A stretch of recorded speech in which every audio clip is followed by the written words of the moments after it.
A premium membership at Chess.com will help you improve your game with full access to a powerful set of learning tools. Unlimited tactics let you practice like a master, with more than 50,000 puzzles to challenge you at every level. Our library of interactive chess lessons, created by master coaches, will enhance every aspect of your game. And after each game you play, the computer analysis feature will give you feedback on every move you played, turning every game into a chance to learn. And that's not all. Premium benefits also include unlimited tournaments, video lessons, the Opening Explorer, and much, much more. Upgrade now to take your game to the next level.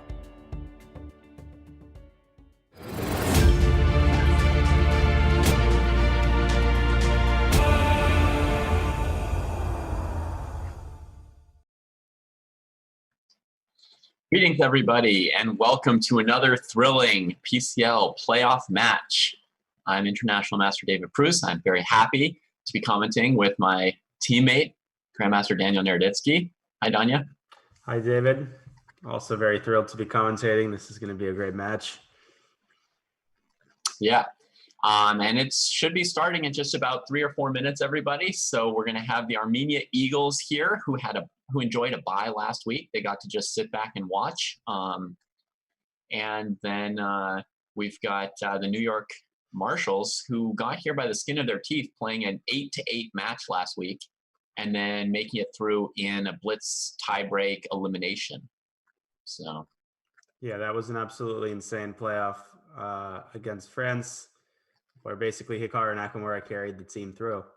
Yeah, I believe beating all 4 players, having to beat all 4 players on the France team. In the Blitz part or in the regular? In the Blitz part. In the Blitz part. Yeah, in the Blitz part, the third board from France, I think Maxime Lagarde beat the third and second board from New York. So Hikaru came in and there were 3 French players left. And he beat all 3 of them. So yeah, so he had to win 3 games in a row there. Yeah, absolutely. Pretty tough. Absolutely unthinkable. And of course, we'll see him in action again today. I mean, he's been an Iron Man for the New York Marshals, playing basically every match this year. So, and you know, that will be the case again today. He'll be playing again along with Fedoseev, who has also played a million games for them this year and is their board 2. Mm-hmm. So, yeah. You know what I saw Hikaru and Fedoseev doing today? What's that? I saw them playing Blitz against each other 20 minutes ago. Really? Yeah, getting warmed up for the match. I logged in. I was setting up my chessboard to watch stuff. And, you know, you got to set up a couple chessboards, make sure everything looks good on your screen, right? And I set it up, and I just wanted to click on 1 or 2 random games just to have boards. And I was like, wait a minute, that's Hikaru against Fedoseev. Crazy. Yeah, they're practicing against each other, but they're also addicted to Blitz, so I don't know which one it is. You don't know which it was, yeah. But I have been known to suggest to some of my players that they play 1 or 2 games right before a match starts, because now and then you've got a player who's kind of a slow starter who does, you know, worse in round 1 and better in round 3 or 4. So in that case, I think it's really good if you can get them to play an extra game right beforehand. Yeah, and Hikaru's over 3,300 in Blitz, so clearly he had an incredibly good session to maybe raise his confidence levels a little bit. Uh-huh. But yeah, the danger is if you're playing each other, you can only raise one person's confidence, huh? That's true. Yeah, you can raise your own confidence, maybe at the expense of your teammates' confidence. But you know, we'll see how that turns out. Yeah. So some interesting thing with the Armenian lineup today. The Armenian lineup features 2 free agents, whereas normally they play like 4 Armenians or maybe 1 free agent, right? But they're like a super Armenian heavy team. Today they're finally playing 2 free agents as allowed by the league, and yeah, we're gonna see Parham Magsudlu, who hasn't played super often. And we're also going to see Maxim Chigayev, who I think played maybe 3 matches for them this regular season. No, only 2. Okay, so these guys haven't played as much as the Armenians, like Zaven Andriasian, who will be playing again today. He played, I don't know, a million games for them this year, maybe 24 or something like that. Since they didn't play the first round of the playoffs, that would be 6 out of 7 weeks. Yeah, so they've got a slightly different look than they sometimes do. Right, and Chagayev maybe lesser known to players sort of in the West, but I've known him for years, and he's an incredibly strong rapid player. He's also obviously a 2,600 plus GM, but he is a very, very powerful rapid player. He's won several rapid tournaments in Europe, so he's a very, very powerful asset for Armenia. You might kind of blow past his name, just another GM, but in reality, I think he can be a really big X factor for Armenia. Yeah, I think he's definitely not like a super famous name for anyone who doesn't really, really follow every chess player, right? I mean, if you're only watching the top round robins with the same 10 players all the time, you might not know him. I looked him up at the beginning of the season and thought, okay, Artok knows what he's doing with this free agent. Yeah, games are going to start in a minute or two. And before they do, we wanted to share the daily question with everybody. And, Danya and I were just talking about coronavirus in California, 10 seconds before the show started. And our question to you is, should the candidates be delayed until a later date? Why or why not? I guess if you say yes, it probably has something to do with coronavirus, but still give us your thoughts and explanations. And later today, we'll check in on what people had to say about this. And now it's about time to get into the games with that. And as things get kicked off, Danya, do you have any predictions about what we're going to see today? Like, who do you think is going to maybe be the favorite, or what needs to happen for each team for them to, win or lose this match? Yeah, I think New York is sort of the traditional. I mean, they've got Hikaru and they've got Hikaru, which is huge, and they've got Fedoseev, who Fedoseev I think is the most I don't want to say unstable, maybe inconsistent player on New York. He can play. He can get 4 out of 4. I mean, the guy is a genius. He can also get, as we saw last week, he can get a half point out of 4 if he has a bad day. So I think Fedoseev's performance will largely determine New York's performance, whereas Armenia is a little more consistent, a little more evenly spread out. But in order for them to compete, Petrosian and Andriasian, relatively speaking, the bottom 2 boards for Armenia, who are also obviously incredibly competent rapid players, but they're going to have to perform, especially against the aforementioned Fedoseev and Nakamura. Somebody's going to have to skin Nakamura for half a point here and there. I think that's going to be critical. Yeah, I mean, they've got a lot of good players, so I could certainly see them getting half point here and there from Naka on almost any board. To me, the key to the match for the Eagles would be this guy here, Tigran Petrosian, who's got white against Nakamura from the get-go. Board 4 versus board 1 is how the first round matchups go. And he did not have a particularly good season for the Eagles so far this year. And, in his defense, he played a whole match from a hospital bed. Wow, So, I didn't know that. So, there's potential for him to be better now than he was, 1 or 2 months ago. But if you just look at performance ratings, which is pretty much all I do. So if you just look at performance ratings, his performance rating this season was 2,500.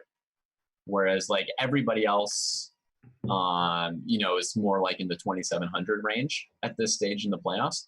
So, against a playoff team like New York, if you're performing 2,500, it means you're getting maybe half a point. Yeah, exactly. You're not scoring too much. And it's going to be hard for 3 guys to win a match against New York if he gets 0 or half a point. So, I mean, I don't think he needs to win the match for Armenia, but 1 or 1.5 points from him could be what Armenia needs to win the match. I agree completely. What do you think of his IQP against Naka here?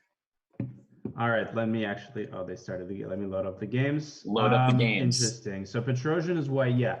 Yeah. Petrosian's white. Yeah, typical Nimzo Indian structure where white is the 2 bishops, but black has very nice control over the d5 square. Yeah. And control over the d5 square is often, again, the sort of deciding factor in these positions. So my guess is this has been repeated in some games. I think it's around equal. I'm not sure what you think, David, about these types of positions. And Yeah, Hikaru is I very mean, good in these technical positions. yeah, I think there's a number of interesting factors here. I mean, white having the bishop pair gives them some play. There's a little worry for black about what the best square is for his queen. I mean, maybe if you or Hikaru show me the best square for his queen, then I won't worry about it. But at the moment, with white having this dark squared bishop, it's a little bit awkward to stay on this pin. But if you go to like c7 or, you know, to d6 via e7 or something, there's always bishop g3. So it's not clear where you're going to end up with this queen. If I could somehow pick her up and drop her, I might put her on a8. But I don't know how I would do that. So I think that's a little problem for Hikaru to solve, or maybe he already knows the answer from knowing these positions well enough. But that's something that black needs to deal with, is finding a good place for this queen. And white wants to look to attack on the king side, I would think. Yeah, maybe play knight e5 at some point in order to, well, of course, just increase the pressure using the pin. Yeah. But as you mentioned, I mean, the problem with a move like rook c7 intending queen a8 is that there's simply bishop to g3, and that sends the rook back to square 0, essentially. Right. And a move like rook c6 is just tremendously awkward. So definitely some like concrete problems to solve for Hikaru, for sure. Mm-hmm. And we do see a very fast player investing a little bit of time here, which he often doesn't do in the opening of his games. From my sort of experience following him, he often plays the opening like quite quickly, especially if he's feeling comfortable, right? So seeing him invest some time here tells me that I might be right, that there is sort of like a thing for black to figure out now, and Hikaru is, you know, to me it's like a good sign if he's recognizing when he wants to put some effort into solving a big question. So. Right. Yeah, he's obviously, I mean, he's taking this very seriously, and I can totally confirm. Sorry, I was just trying to figure out why Chigaev did not blunder a piece, but apparently he did not. But he did not. Yeah, there's some interesting tension in Chigaev's game. Oh my goodness. Yeah. Sorry, I got waylaid by that, but yeah. No, you're right to be waylaid by that. I mean, we've just seen Hikaru choose to move his queen to e8, and I think we'll look at this little tactical skirmish. No, he definitely blundered bishop d4 in this position. What is he doing? Uh-oh. That was not quite the fork that he wanted it to be. Yeah, he said it seems. I think it would help people if I back up like 2 moves to the start of the capture, so they can just see like how much was or wasn't captured here. So b4 was played, and in response to b4, position. In response to b4, which I guess is forcing black into crazy things because this e6 pawn is dangling and white's threatening to get into strong position. Okay, so in response to b4, he plays a tactical move knight b6, which allows bishop takes b6, and if he just recaptures, he'll be down a piece. So his plan was to give up this bishop and come with the double attack, but white saves the bishop, not the rook, and ends up with 2 pieces against a rook.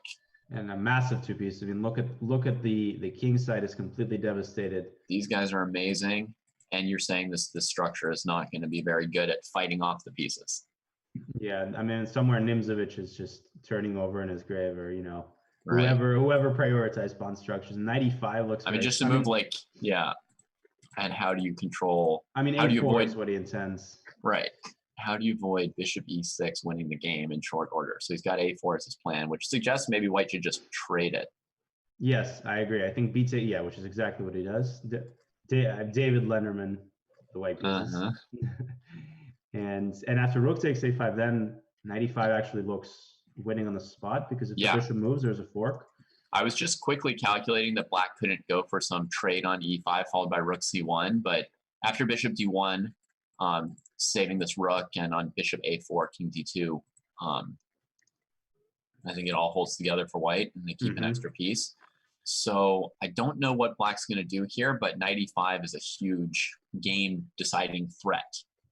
No, this is, I mean, I don't want to jump to conclusions or prematurely bury Chigaev, but it looks like game over to me.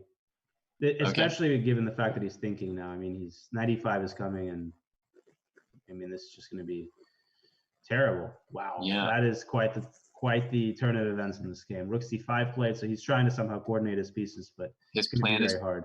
his plan is bishop c8, right, to avoid bishop takes e6, finishing the game or something. Yeah, and then maybe if a rook gets to d1, Lenderman He just takes his time. He's like, I'll play rook d1 to d8 if you put your rook on. I mean, whether or not you play rook a5, rook d1, and how can you play bishop c8? Oh my goodness. Yeah, I guess we're about to find out. Yeah, rook d1, like you said, and the c1 square is covered, which is very important. Okay, bishop a4, but okay, he had a plan, which was to give the e6 pawn and at least not get forked when it happens. But hang on, is he not back rank mated? Bishop e6, rook d8. Bishop e6. Yeah, bishop e6, king f8, rook d8, and bishop d7. You win another piece. Right. Oh my goodness. I mean, we can see Alex is incredulous in the camera. He's like, this is the best position I've had. Yeah, since the New York State Championship, like K-5. Crazy.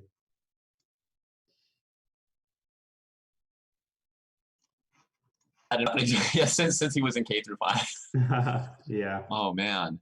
Well, I know you said that there's some volatility from the stars on Nakamura and Fedoseev on New York's side, and they'll be favored if those guys come in and put up 4-0s, and if they're inconsistent, then it could be anyone's match. From my perspective, a big question for New York also was going to be the performance of Lenderman, because he's their lowest rated performer.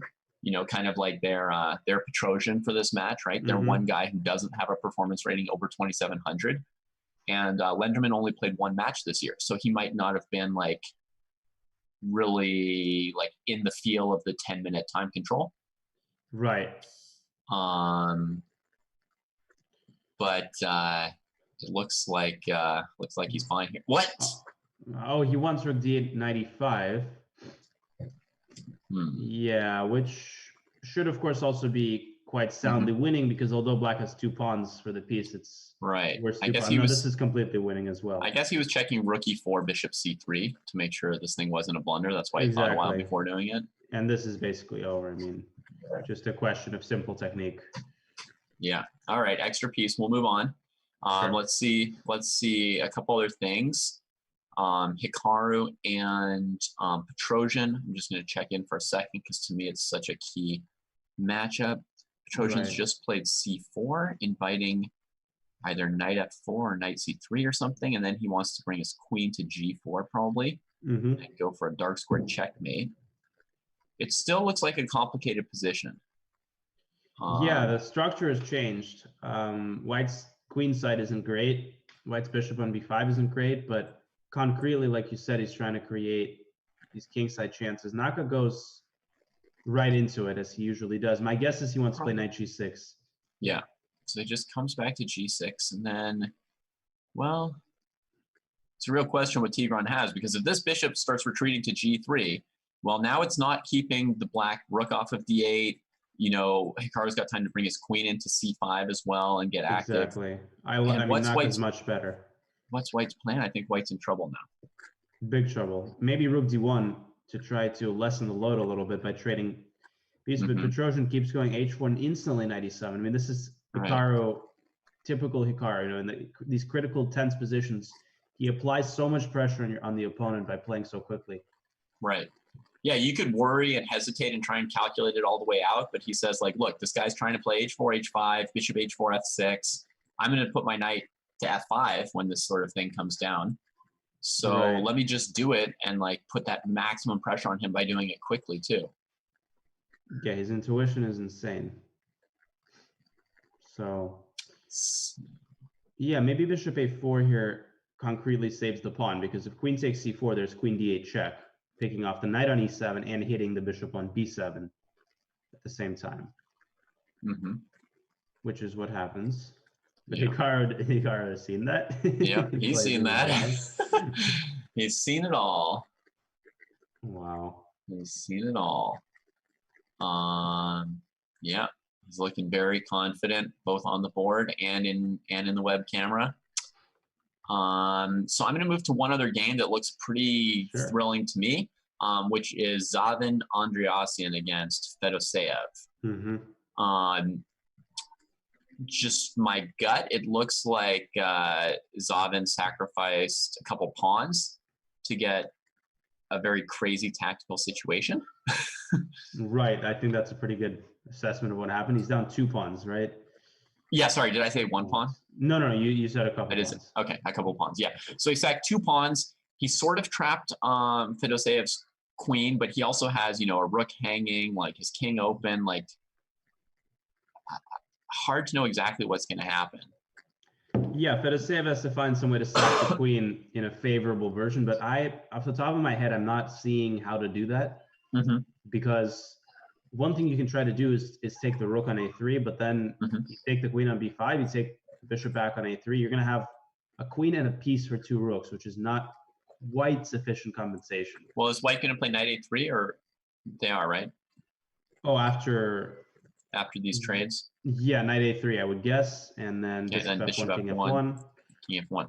So we've got 2 rooks and 2 pawns against a bishop and a queen. Is that immediately obvious what that is? Actually, no. Maybe rook c6, double rooks. I mean, that is actually quite powerful initiative. I think they're going down this line. The white king is actually like badly placed in that sort of a clarifying position. All of this is happening. Yeah, now rook c6 maybe. C7. Normally when pieces get traded, it's kind of obvious who's got more or less. But I mean, I'm actually struggling to count this. Yeah, it's a completely irrational position. Like, I think the relative material doesn't really even matter here. I think it's computer probably values like equal or something. It's one of those positions, probably zeros. Okay. I think black's winning now that I've looked at it for 5 seconds. Because to me, the knight on a3 is trapped. And I understand, like, it's crucial to stop rook c2, otherwise the king would be trapped, which is even worse than having a knight trapped. But I think with the knight trapped, white's position is bad. This knight is, like, amazing. And, I mean, what's he trying to do? He's trying to put a pawn on f6. That's not going to hurt black. So I think that's true. I think white's kind of out of ideas, and Fedoseev will find a way to use his rooks at some point. He can still improve them a bit, I think. Yeah, check. He seems very confident. But after king g2, I'm not seeing yet exactly what to do, but maybe rook d1. Next? Maybe rook d1. Yes. To get to d2. It's exactly what he does. He's not struggling to find it either. And first blood has been drawn by Alexander Lenderman, who to me was sort of the question mark for the New York Marshals. And he starts off with a win against Maxim Chigayev, who's a very strong player, very, one of the big hopes for Armenia today. And that's as good a start as New York could get to this match. That is an incredibly good, and in such convincing fashion, gives Lenderman time to rest before the next game. Yeah. Very convincing victory indeed. Back to the weird material imbalance, because I think I'm not the only person who finds those interesting. No, you're definitely the only person, David. I think everybody else is sleeping at this position. Everybody else is like, ugh, give me an equal material. Look at this position. Yeah. All right. Rook to d2, threatening rook f2. Well, I don't even know if rook f2 is a threat, honestly. Rook h2 might be, though. Clearly, maybe not rook because h2 you're winning is a the better pawn, threat. because you want to win the queen with rook h3. Yeah. No, you're right. I mean, when I looked at this initially, for some reason, I hallucinated queen g5 being a threat, but it's never a threat. This knight on e4 just anchors everything together. I mean, usually you talk about knights getting sort of like dominated by a bishop or a pawn, but the knight on b1 is actually now dominated by a knight. Exactly. Right? He's been betrayed by his cousin. Crazy. He's just stuck. I mean, if you compare those 2 knights, I think that tells you kind of the story of the evaluation here. And now he's threatening rook h3, bigly. Not sure how to stop that.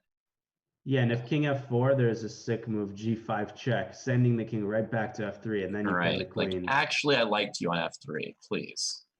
Yeah, where are you going? Exactly. Dozo. I don't see a defense. Yeah. Wow. This could be a grim round for the Eagles. I mean, they've been to the Final Four. I don't know, 2, 3. I mean, every time there was a live Final Four. So I guess 2 years in San Francisco, they've been there. They won it once. So this is like a storied franchise, and they might have their backs to the wall from the beginning here. Yeah, definitely. I mean, if this game goes, Hikaru's got a bishop against 2 pawns. Some chances for Tigran to get a perpetual, maybe, but really grasping it. Yeah, Hikaru's probably calculating queen g6 would be my Mhm. guess. Yeah, I mean, whether to play queen g6 and trade Mhm. queens. yeah.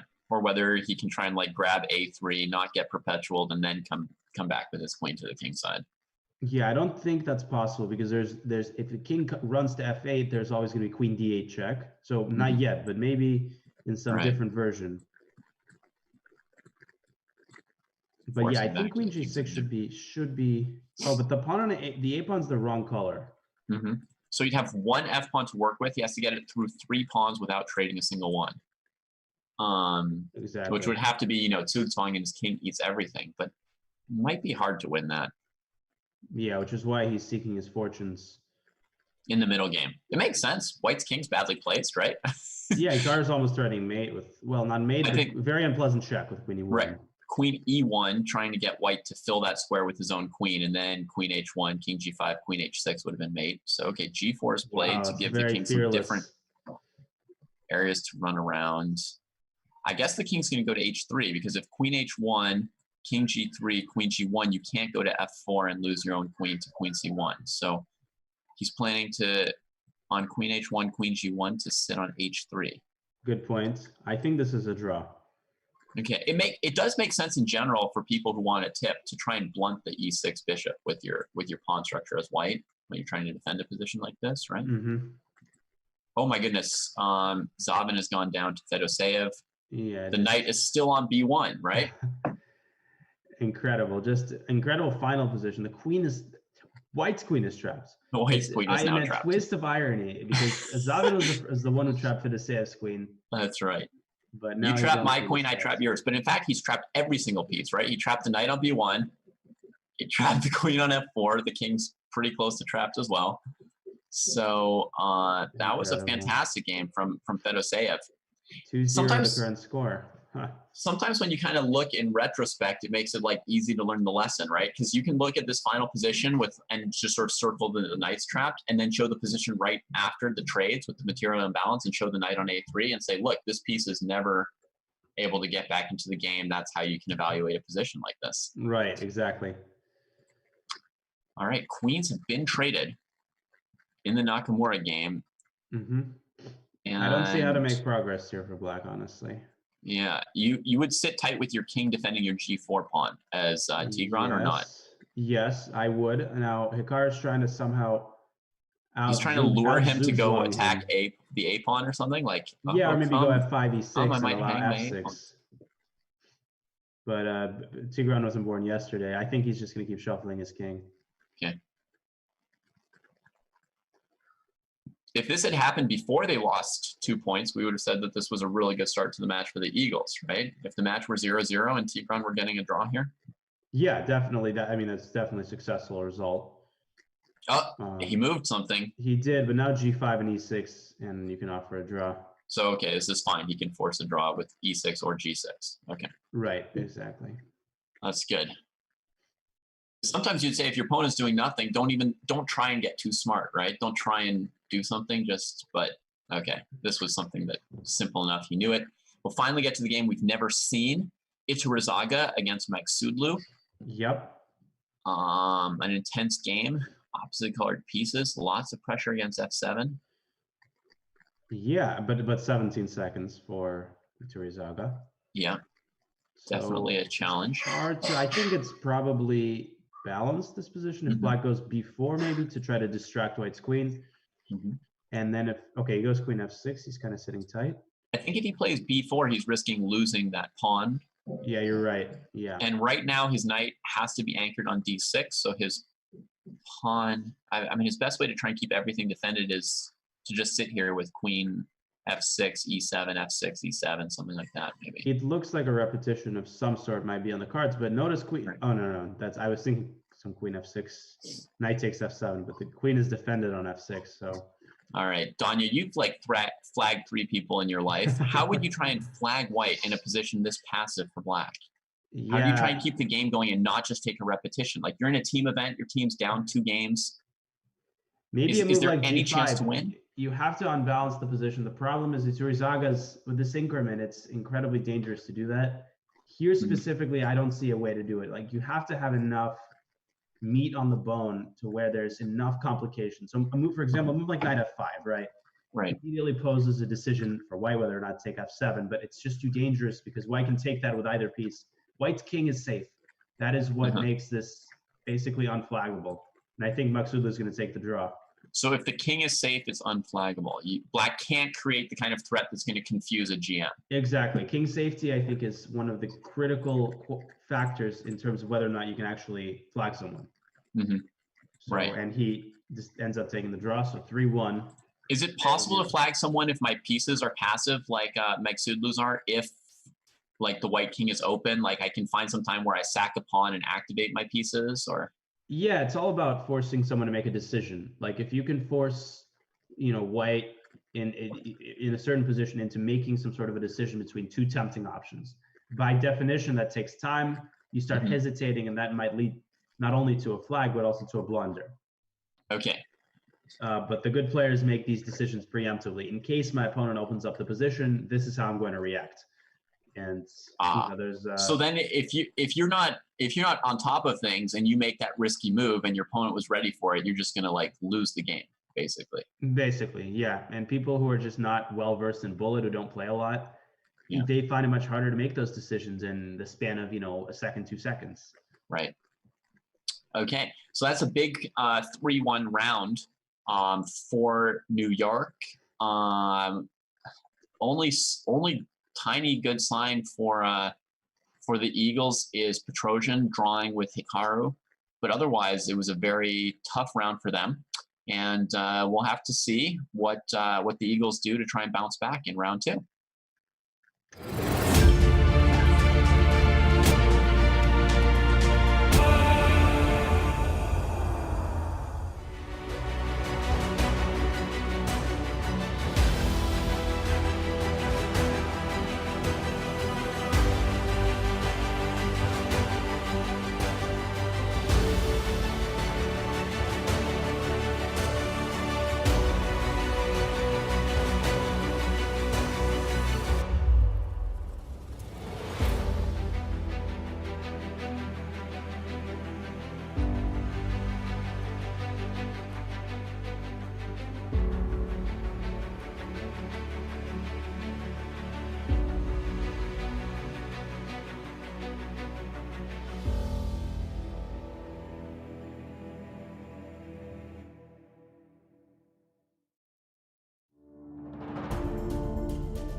premium membership at Chess.com will help you improve your game with full access to a powerful set of learning tools.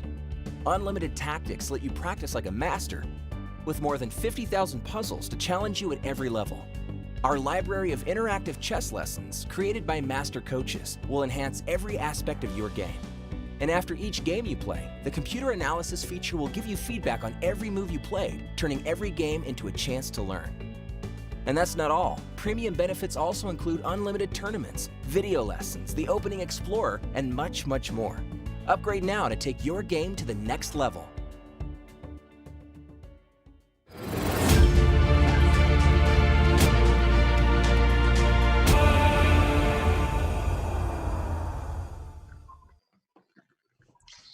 Welcome back, everybody. Round 2 will be on the way soon. And right now, we want to remind you about the Guess the Move competition, because you're sitting there watching chess, but you could be winning money. You could be winning premium memberships.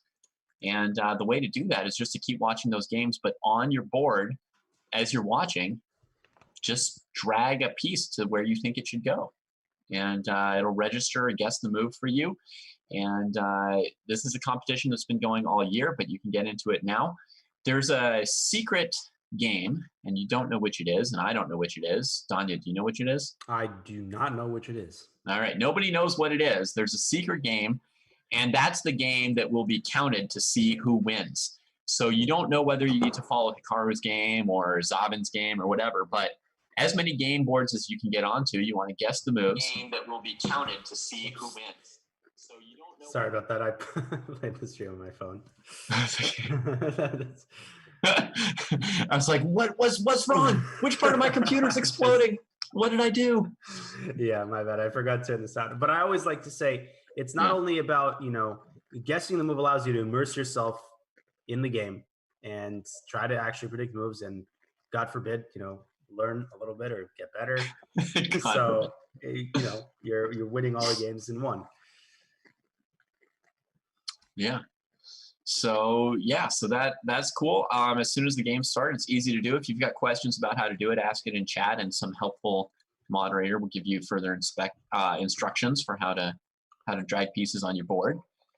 I see the New York Marshals official account, their manager, active in the chat, as well as there are several players from both teams who are not playing this week who are cheering on their teams.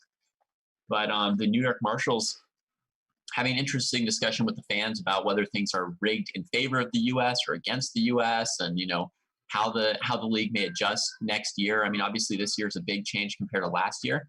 So it would be not surprising to see the league continuing to fine tune and try different things. I personally think that having multiple U.S. teams does not help the U.S. If anything, it would just dilute the best players across multiple teams. Right, exactly. So I don't think that's an example of American favoritism. I think it was sort of a reflection of how many committed organizations they had in different parts of the world. I think Russia could also easily field 10 teams instead of one. But the question is, do they have 10 committed managers and organizations who would be up for doing that? Otherwise, they'd be a big candidate to have many teams as well, and I think that would be fine. Right, and traditionally in Olympiads, the host team can have 3 or 4 teams. That doesn't mean that they have necessarily a better chance. It just gives younger players a chance to play. So to play some more. And I see the games have begun. Yep, I'm kicking them off. I'm bringing them in here. Is there anything you particularly want to see this round? Fascinating. D4, D5 in Hikaru's. I'm captivated. Just kidding. Is there anything in particular? Well, of course, Hikaru's game, by definition, is always going to be interesting. Parham and Alexander Lennerman could be one of those X Factor games. I just intuitively, they're having a Ragozin right now, mainline Ragozin. Mm-hmm. Yeah, this would be the best choice for me as far as learning something, because this is basically the Queen's Gambit with a bishop on b4. And I sort of know the Queen's Gambit and I sort of know the Nimzo, but I don't really know the Ragozin. So I feel like if I were to learn something today, this would be the best game for me. Mm-hmm. as far as knowing where this match is going and whether or not the Eagles have it in them to make a comeback against such a powerful New York team, I think the game to keep our eyes on is Chigayev's game, because his performance in round one, losing fairly directly and can I say feebly? I feel like I want to say feebly. I think you can. I allow you to say feebly, David. Okay. You are permitted. To Lenderman, who's the lowest performer on the Marshals, that's really concerning. If Chigayev doesn't bounce back in round two, I would rate the Eagles' chances fairly poorly. So yes, I would really want to see him have a great game now to make me think, okay, the Eagles have what it takes to come back today. Right. And I mean, tilting in the pro league is a real thing. It's not that I ever tilt. Not that you've ever done it. I've ever tilted in my life, but yeah. I've heard of friends who occasionally tilts. And right. But I have, when you lose a painful game in the pro league, you feel this fire. I want to prove myself to my team. I don't want to be the one to bring the team down. Mm-hmm. And that can set in motion play that might be less objective than usual. On the other hand, that could set the fire burning and it could raise the quality of your play. So we'll see how Chigayev handles it. So far, we have a relatively standard Rai Lopez in his game. In Lenderman's game, by the way, I've actually looked at this line before. Mm-hmm. Lenderman has played this several times. He played it against Onishuk in U.S. Championship a couple of years ago. Mm-hmm. And so then why does he have a minute less on his clock than Mike Sublo? Well, I think because King somewhere here, I think Bishop B5 is, or King D2. I mean, somewhere along the line, there's a new move. Or maybe Lenderman's gotten suspicious. I'm sure Mike Sublo is prepared for this variation. It's obviously within the bounds of equality. The question is, can Black fully equalize by getting his pieces out? Right.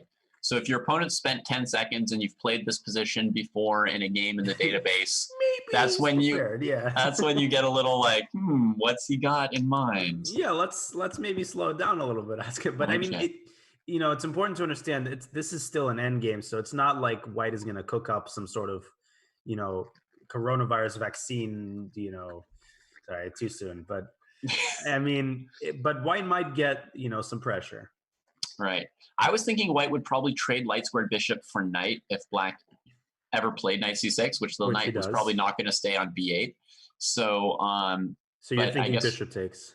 That's what I was kind of thinking. I was like, why is the bishop on b5? Perhaps to trade the knight and create like an imbalance of knight versus bishop and try to outplay that. But I don't see a way to keep Black from playing c5 after making this kind of a trade.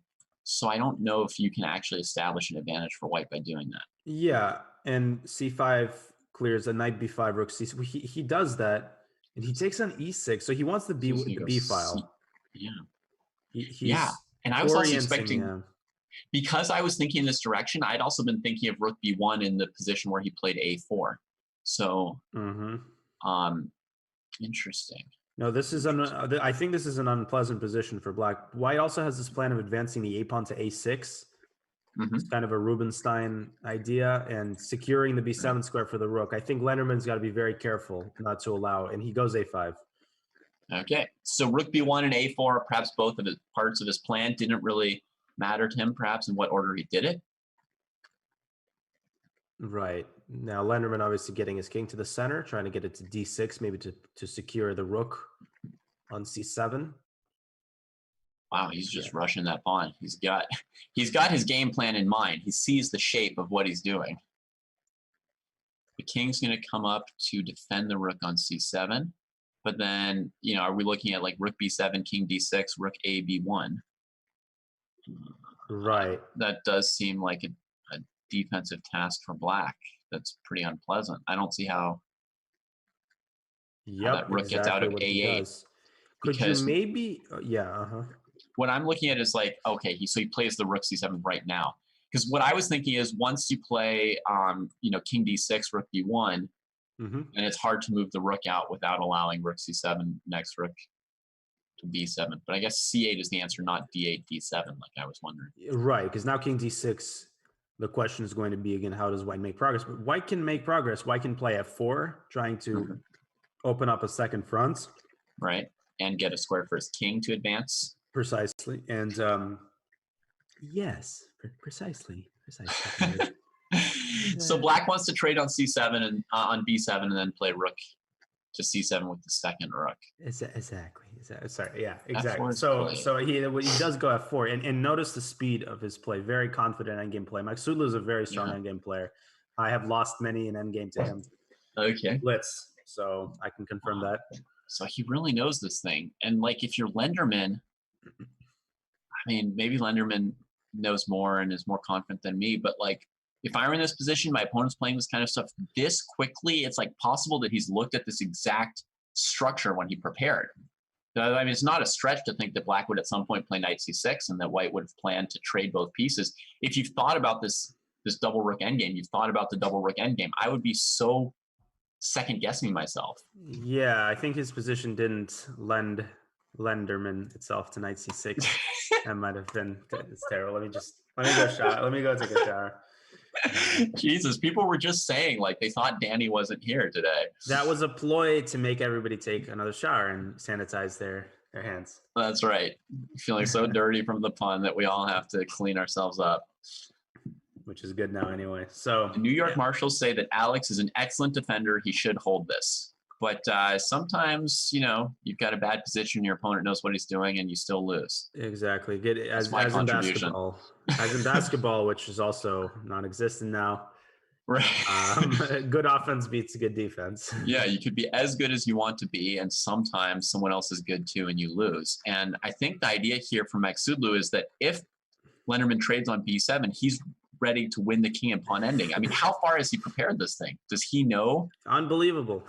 Does he know this all the way down to like the final position? Well, he might have he might not know the exact moves, but he might have known the structure, and he might have played some games of the computer and had a similar structure. Mm-hmm. So he's aware of, these transitions.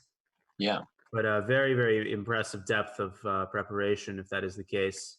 So everybody, I think I'm just going to put a position on the board to help our viewers visualize it.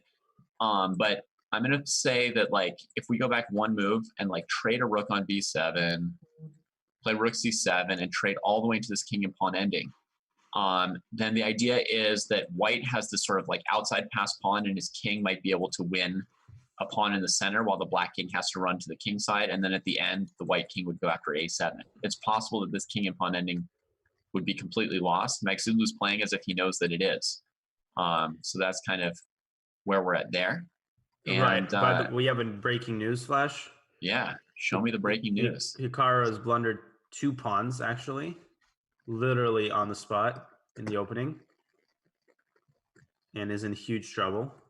Oh, yeah. Wait, where did his move? Where does pawns go? I have to go back further. Look at move 21. Unbelievable. Go back further. His queen comes from c4. And Black's just played rook d8. He plays queen d3. And then another one on e4. Oh, wow.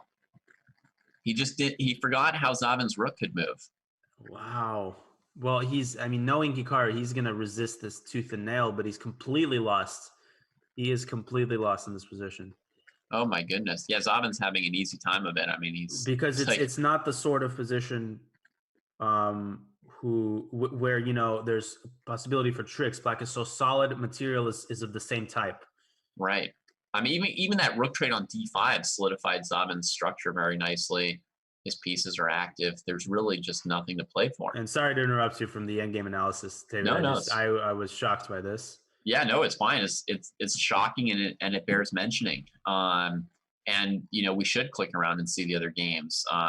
They're all looking exciting. I mean, this one now the least exciting now that we realize what's happening. Traps the queen. And he wins Hikaru's queen. Queen c8, bishop b6 check. Unbelievable. Oh God, f3 was like very unfortunate in this position. Can you believe that? And I was thinking he might play queen c8, just trying to keep Black a little bit annoyed. Instead, he plays the move that prevents queen c8. It's the only move to trap his queen. Is that a help made on purpose? Like he was saying how upset he was, and he just wanted to let the world know. I mean, I just think he kind of lost his objectivity. I mean, at this point, I think Rookie 1 is coming. He's just completely lost anyway. So, where there's rain or where there's smoke, there's fire. Yeah. And but just really with Black to beat Hikaru in 32 moves is crazy. So yeah, he's not really happy. Let me get a quick evaluation from you on Fedoseev against Petrosian, and then we'll go to the Chigayev game. This So is a sick Petrosian position. has just played a really sick move after also sickeningly sacrificing his entire king side to that F pawn, right? Oh my goodness. Rook He takes played H3. G5, let it take, and he comes in. So he's looking at bishop F3, rook H2, or if not bishop H3, if some other move like, bishop G5, say, challenging one of his pieces, rook H3. I don't think there's a defense. Holy moly. Or knight F4 is the only move. And now Fedoseev has to give a piece. Knight F4 played. No, but he's just down a piece. He's down a piece. He technically has 3 pawns. What if rook F3 again? Oh, it doesn't threaten anything. But it's very nice because bishop F3, knight F3 is made. Checkmate, rook G2, rook F1. This is a good one to know, kids. You guys want to know about this. But rook F3 unfortunately threatens nothing. So that would be so sick if the guy sacked a piece and you just brought your rook back to F3. Yeah, there's an old Kasparov game that plays on this theme against Sunya Neto in 1981, I think, junior championship. Very like this exact theme of the knight and the rook. So knight D2 to F3 actually threatens something, and that's the easier way to finish it. And Danya, I think between round 1 and 2, you were saying like it didn't look like the Eagles were going to have much of a chance today, but they're showing their grit here, aren't they? Unbelievable. I mean, I am shocked by this turn of events, and we've known Armenia in Olympiads, in pro leagues. They are, as you said, just a country of incredibly strong and resilient chess players, tricky, resilient. So at the end of the day, they've done this before. They know how to do this, and it seems like they've done it again. They brought themselves back into the match. I like this move, knight takes G2 from Tigran. Oh my gosh, this is Tigran who's crushing this game. This is their supposed weak link today. Yep. I mean, he has to exercise some precision, but yeah, it's winning. Well, what I like is that he made this technical choice to play knight G2 just to get that knight to E4 and really stop. And then he didn't go to E4.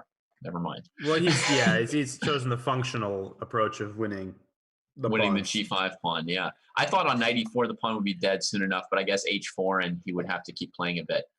But yeah, that's also winning, I'm sure. It seemed like tempting for black to try and keep attacking white's king, right? And it seemed like the bishop on G2 was bad, but this is such a clean way to just end things, right? To just bring your knight back, eliminate white's pawns. B5 or knight E4, whatever, yeah. B5 or knight E4, rook F2 to B2 is so clean. And just like that, we've got a tied match. So let's see how the other crazy game is going, okay? Yeah. This is Chigayev, Iturizaga. There's stuff hanging. There is stuff hanging. Maybe a current one pawn advantage for Chigayev, but yes, that probably doesn't matter much with how many things are hanging. C4, D5, and least of all, knight H3 check. Correct. And then, of course, the knight on C6. So what do we want to do? Play a move like bishop F4, queen F4, knight B6? Or... yeah, so... I mean, on bishop F4, there might be B takes C4. But then rook takes C4, rook takes D5, and white might secure his extra pawn after like queen C2. Might be able to keep that pawn, yeah. Which is not the end of the world for black, but Iturizaga is very low on time. But unpleasant. I mean, his king will be open in a lot of like end games that have like a queen or rook still on the board. Fedoseev has resigned. So this round actually, New York's top 2 boards have just lost, right? And Parham, it seems, is making very good progress in the end game. And Parham, of course, knows what he's doing. Exactly how we predicted that he might win. He's advances over here. He's looking at a breakthrough as if it were king and pawn ending, even though the rooks are still on the board, right? He's saying there may be rooks, but I just want to play F6, G7. Here he can play F6 without trading the rooks and then G7, right? And yeah, this is over, I think. I mean, he knows exactly what he's going for here. The confidence he has, half of his the rook can come back to F7, forcing rook G8, and then you play A7, and rook F8 is unstoppable, right? So it's just, I mean, he's queening this whole thing. Rook F8, anything, yeah. Rook B7, rook F7 is winning. Rook F7, rook B7 is winning. It's symmetrical. Yeah. Nobody cares about the pawn counts. 2 squares, the king can't take away all the 7th rank from the rook. So Magsudlu's winning this, and Chigayev, what has Chigayev just played? Hang on. A million trades happened. In like 3 seconds, we clicked back to that endgame there and an endgame too. Oh my! I don't know goodness. how did they even play that fast? 95, and then they traded everything on E5 and on D5. Okay, so 95 trade. Chigaev is on Armenia, right? Just to make it clear. Yeah, Chigaev is on Armenia. Okay. That's right. So everything was traded into this position, but he allowed 2 connected pass pawns. So actually, no, I don't like this for white. I think Chigaev is taking a pretty big risk here with what he did. Yeah, I mean, rook a, the classic way of advancing these pass pawns is to rook a4, b4, a5, rook a3, b3, a4, but it's very slow and cumbersome. h5. So I think it's gonna be a draw. And I've heard different things. I've heard different things, Danya, about whether it's good or bad to have your king in front of the pawns that are advancing. Like, it could sometimes stop them from queening. Other times it could get you mated. Precisely, exactly. And is there a clear choice? Like, if you were white, would you want your king to be in front of black's A and B pawns, or? No, I would try to advance my king to king f3 seems like a logical choice. I think this is very drawish, so I don't see how either side can really make progress. Okay.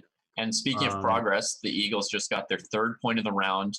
We see Parham has completed it just as we expected, with the rook coming to the 8th rank. And that's like a model game he just played. That was like like he prepared the whole thing, understood the whole thing. I mean, there's no difference in the quality of this game if he had 6 hours versus 6 minutes. That's going in my endgame column. That might be going in my endgame column. I mean, that is such an instructive endgame. And I mean, we didn't unpack it fully, of course, given the constraints, but just I mean, model Karpovian, or should I say, Petrosian-esque technical effort. Yeah. And the time is a factor here for Iturrizaga, right? He's made a mistake. He's given up one of his passers. Yeah, this might be a 4-0, David. Yeah, he had 5 seconds on the clock, so he wanted to like resolve things, right? Instead of playing out a long game with 2 pawns fighting against 2 pawns and lots of tactics, he's like, I'll trade a pawn or 2. I'm just trying to draw the game because I'm low on time. I'm not trying to win it. He just wants to trade a pawn or 2, right? And he does make a draw. He manages to win the F pawn. So good job. He made the right decision there to trade a couple pawns, no? Yeah, because he had that H pawn that also was very far advanced. So Chigaev, you probably properly decides not to, go too crazy. He's not happy given Iturizaga's time pressure, but I don't think he did anything terrible. Right. I mean, there may have been a risk there for a moment for Iturrizaga, but overall, if he tried to keep the tension and not make those trades, it's hard to imagine playing that endgame correctly with 5 seconds on the clock long term. Right. Iturizaga's happy. He fist pumps. He's happy to have saved that position. But you can see the shock. You can just know exactly the sequence where he checks the results. He sees that all of his teammates lost. He's like, oh, no. He's like, I got the draw. What? Everybody? Yeah. The match is flipped on its head. The Eagles are ahead. I'm a little worried about Chigaev today. So that's a concern point for the Eagles. But overall, I mean, I just love a team that can like fight back from adversity, like a player or a team, right? Like if you can turn around after like a bad loss, like that convincingly, like that, I think Zaven had a terrible loss in the first round to Fedoseev where he won the queen and got like all his pieces trapped, had to feel bad. He turns around and like crushes Hikaru. So the Eagles have shown up. And I think at this point, nobody knows what will happen, but we'll be back in a couple minutes to see what does happen in round 3. Sounds great.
Welcome back, everybody, to the Pro Chess League playoffs. Here we have our daily question and a couple answers to it. Should the candidates be postponed until a later date? Why or why not?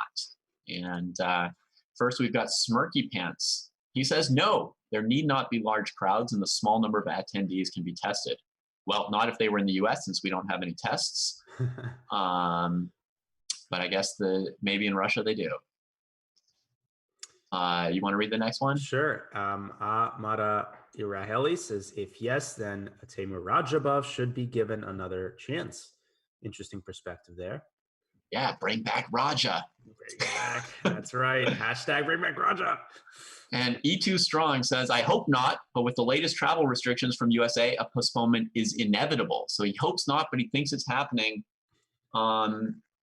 I did see that Caruana's flight was canceled. I don't know if there's been like an update, if he found another way to Russia yet or not.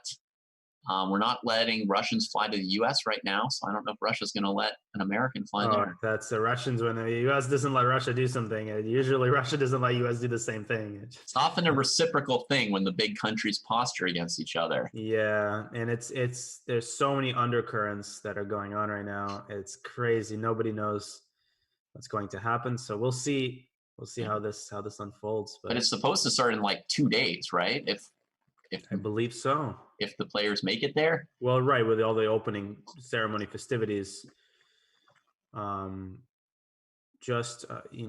If we, 6 months ago, if we knew the daily question, just the daily question, we would have both been in just disbelief. Like, what are we talking about? Yeah, what's this question? What could possibly have happened?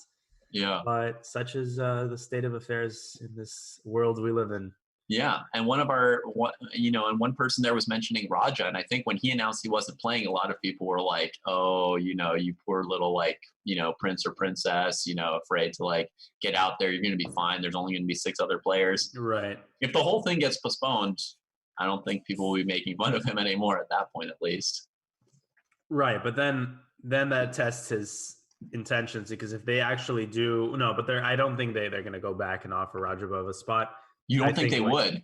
I don't think they would. I feel like they would have to honor his withdrawal. I feel like the withdrawal is permanent. Huh. But I don't know. Like it's I feel like arguments and emotions can be attached and made to either side. Right. Okay, well, back to our match. 4.5, 3.5 for the Eagles. I think, like you were saying, if we'd asked this question 3 days ago, you said what? If I'd asked you 15 minutes ago what you thought of the Eagles' lead going into round 3, you would have said, what lead? They're down by 2 and they don't have much of a chance. About David. Right. So what do you think? Who's favored in round 3? Let's not even talk the whole match, but who's going to come into round 3 in a good shape here? Hikaru Nakamura is going to unload cisterns of anger on Maxim Chigayev. Right. And we will see Hikaru is known for his incredible resilience in these situations. Okay. He plays an opening. I can see that he really likes the Bishop's opening Vienna game.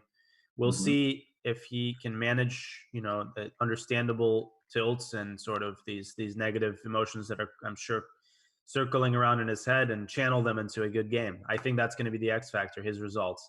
So you think the cisterns of anger could be a good thing or a bad thing? Yes. And I speak from experience. Sometimes it kind of produces an amazing effort and you're fully focused. Other times you're so pressuring yourself to win and to win quickly that, again, as I mentioned previously, you lose a certain measure of objectivity. And against these players, you just can't do that because they're going to punish you. They're not prone to, being fearful or something along those lines. Yeah. Wow.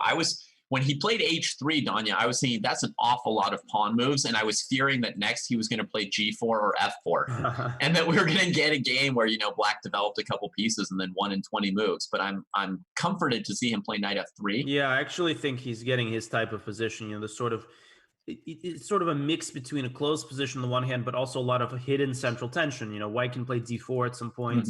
He can take the bishop whenever he wants. There's a lot of these levers you can pull. And Hikaru likes these positions with this latent tension. Right. A position where he can show that class is permanent, even if form changes every time you tilt. Exactly. Yeah. Okay. Well, yeah. I was honestly like afraid he was about to play F4 and G4. Like, Yeah. So this looks much better. Let's see what else is going on in this match. Where else should I look? Let's see. Zaven against Yeah, Ichirazaga, kind of an maybe. interesting position. I've seen this line before. A con with G6, right? It's a slightly Garakiamsky- odd thing. Yeah, Garakiamsky used to really like these positions, but I feel like somehow Ichirozaga's misplayed it. I mean, normally in these positions, the knight is already developed on E7, so you can kind of play like E5. Here, if you play E5, there's knight D5 with tempo. Yeah, that looks like it would have to be bad. Yeah, I don't know why you would say that, David. That looks amazing for black, actually. And if I play knight E7 right now, Danya, what's the problem? Bishop takes D6, as Alex Yermolinsky would say. Oh, that looks Every Russian rough. schoolboy would know. Queen D5. But yeah, this is knight f6. Knight f6, there isn't quite the same thing because king is a square on E7. Maybe knight f6 is the way, but that just seems not in consonance with black's whole concept, which is to put a knight on E7. Right. So knight on F6 doesn't lose, but it blocks this bishop. It asks, why did we even play E6? We could have just played a dragon instead of like this weird, like all our con moves we're regretting at this point. Yeah, this is playing bad. a He dragon plays isn't knight even a C7. good thing. So if you're wishing you played the dragon, you've done something wrong. Knight D7. Yeah, bishop E2, a typical knight E5. I think is the way to go here for black. Black is definitely worse here after queen D2, for example. We're just gonna pile up on D6 before black can even play rook D8, huh? Yeah. So I just concretely Ichirizaga's misplayed this queen D2, rook D1, or knight takes C5 is a decent structure, but queen D2 played. So you're saying white could trade on E5, block black's G7 bishop with a trade, and the position is kind of nice for white? That would be a very old school approach, I think. You probably come back with bishop E3, knight A4. Yeah, exactly. But I like what he's doing. He's going straight where it hurts, the D6 pawn. Yeah. All right, looking at Ichirizaga, he looks focused, and Zaven looks like he's ready to crack a joke. Yeah, Zaven, he looks like he's trying to keep a straight face. I guess every time I've seen Zaven, he was either cracking a joke or trying not to laugh. It's like he's either letting the laugh come or not. But either way, he's always laughing. If he makes a good joke, I might Zavenmo him. Okay, that was D minus. D minus. And I managed a 1.7 GPA for that. Yeah, that was like Hikaru's Queen B3. I think the grade I would give you as a teacher. So I played the same as Hikaru. Okay, I don't think about the same as Hikaru. Yeah. Well, I'm sure it got a lot from someone. It is a hypothetical individual who's watching this stream who actually chuckled at that. You want me to see if one person laughed in the chat? Don't think people even understood it. Not everybody knows Venmo. One person ha-ha'd, and the first part was lowercase and the second part was uppercase, which I think is sarcastic. I feel I am. I mean, although you have to be really good at reading online speak. So let's see. Queen D2 was played, like you said. So yes, Ichirizaga is looking concerned. I haven't seen him lose a game very often, but we'll see what he comes up with. So it seems like Fedoseev in his game is putting some slight pressure on Maksudlu.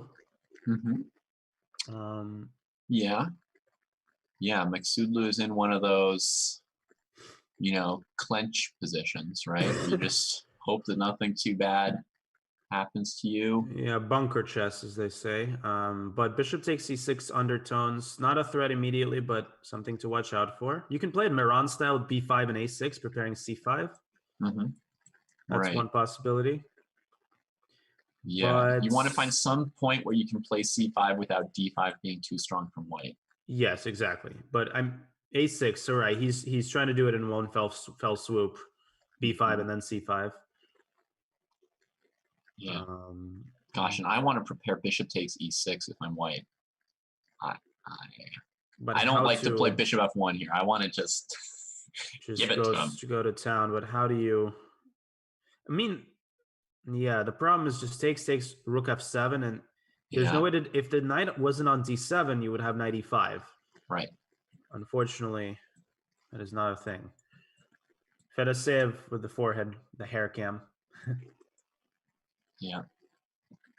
It's very hard to get the web camera, correctly on you. A lot of people take it for granted, but it actually really is, because you're shifting around all the time. It takes 3 people to get us onto camera. So. Right. I love that bookshelf behind Fedoseev. Just very serious. I'm actually quite good friends with him, so yeah, maybe he's leaning down to show you that you should be reading books more often. I think I actually should be. I'll take the hint. I'll take it to heart. All right, a4 played. Doesn't really seem to stop b5. He's trying to read Black's intentions, but well, he wants to stop c5, I think.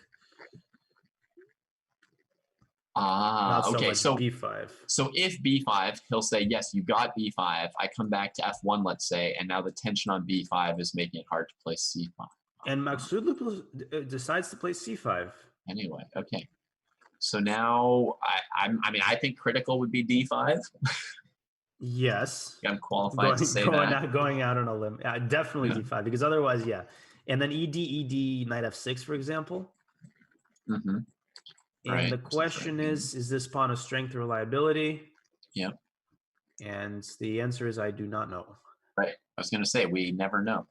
I don't think anyone does. It's a very complicated position. Very complicated. So I want to do something insane, Danya. I want to play like d6, rook d6, knight e5.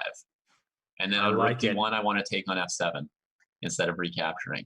But I've got no idea if it works or not. And king h8 again, like Black's knight on e7 looks passive, but it's guarding that square in g6. Guarding that knight g6 that I might want. Okay, d5 was played. We just don't have time to calculate that kind of a line, and half our viewers will glaze over. So we'll see what comes. But Fedoseev's thinking before recapturing here. So does he maybe want to trade a piece? Maybe knight takes, and bishop takes and queen takes to keep the other type of pawn structure.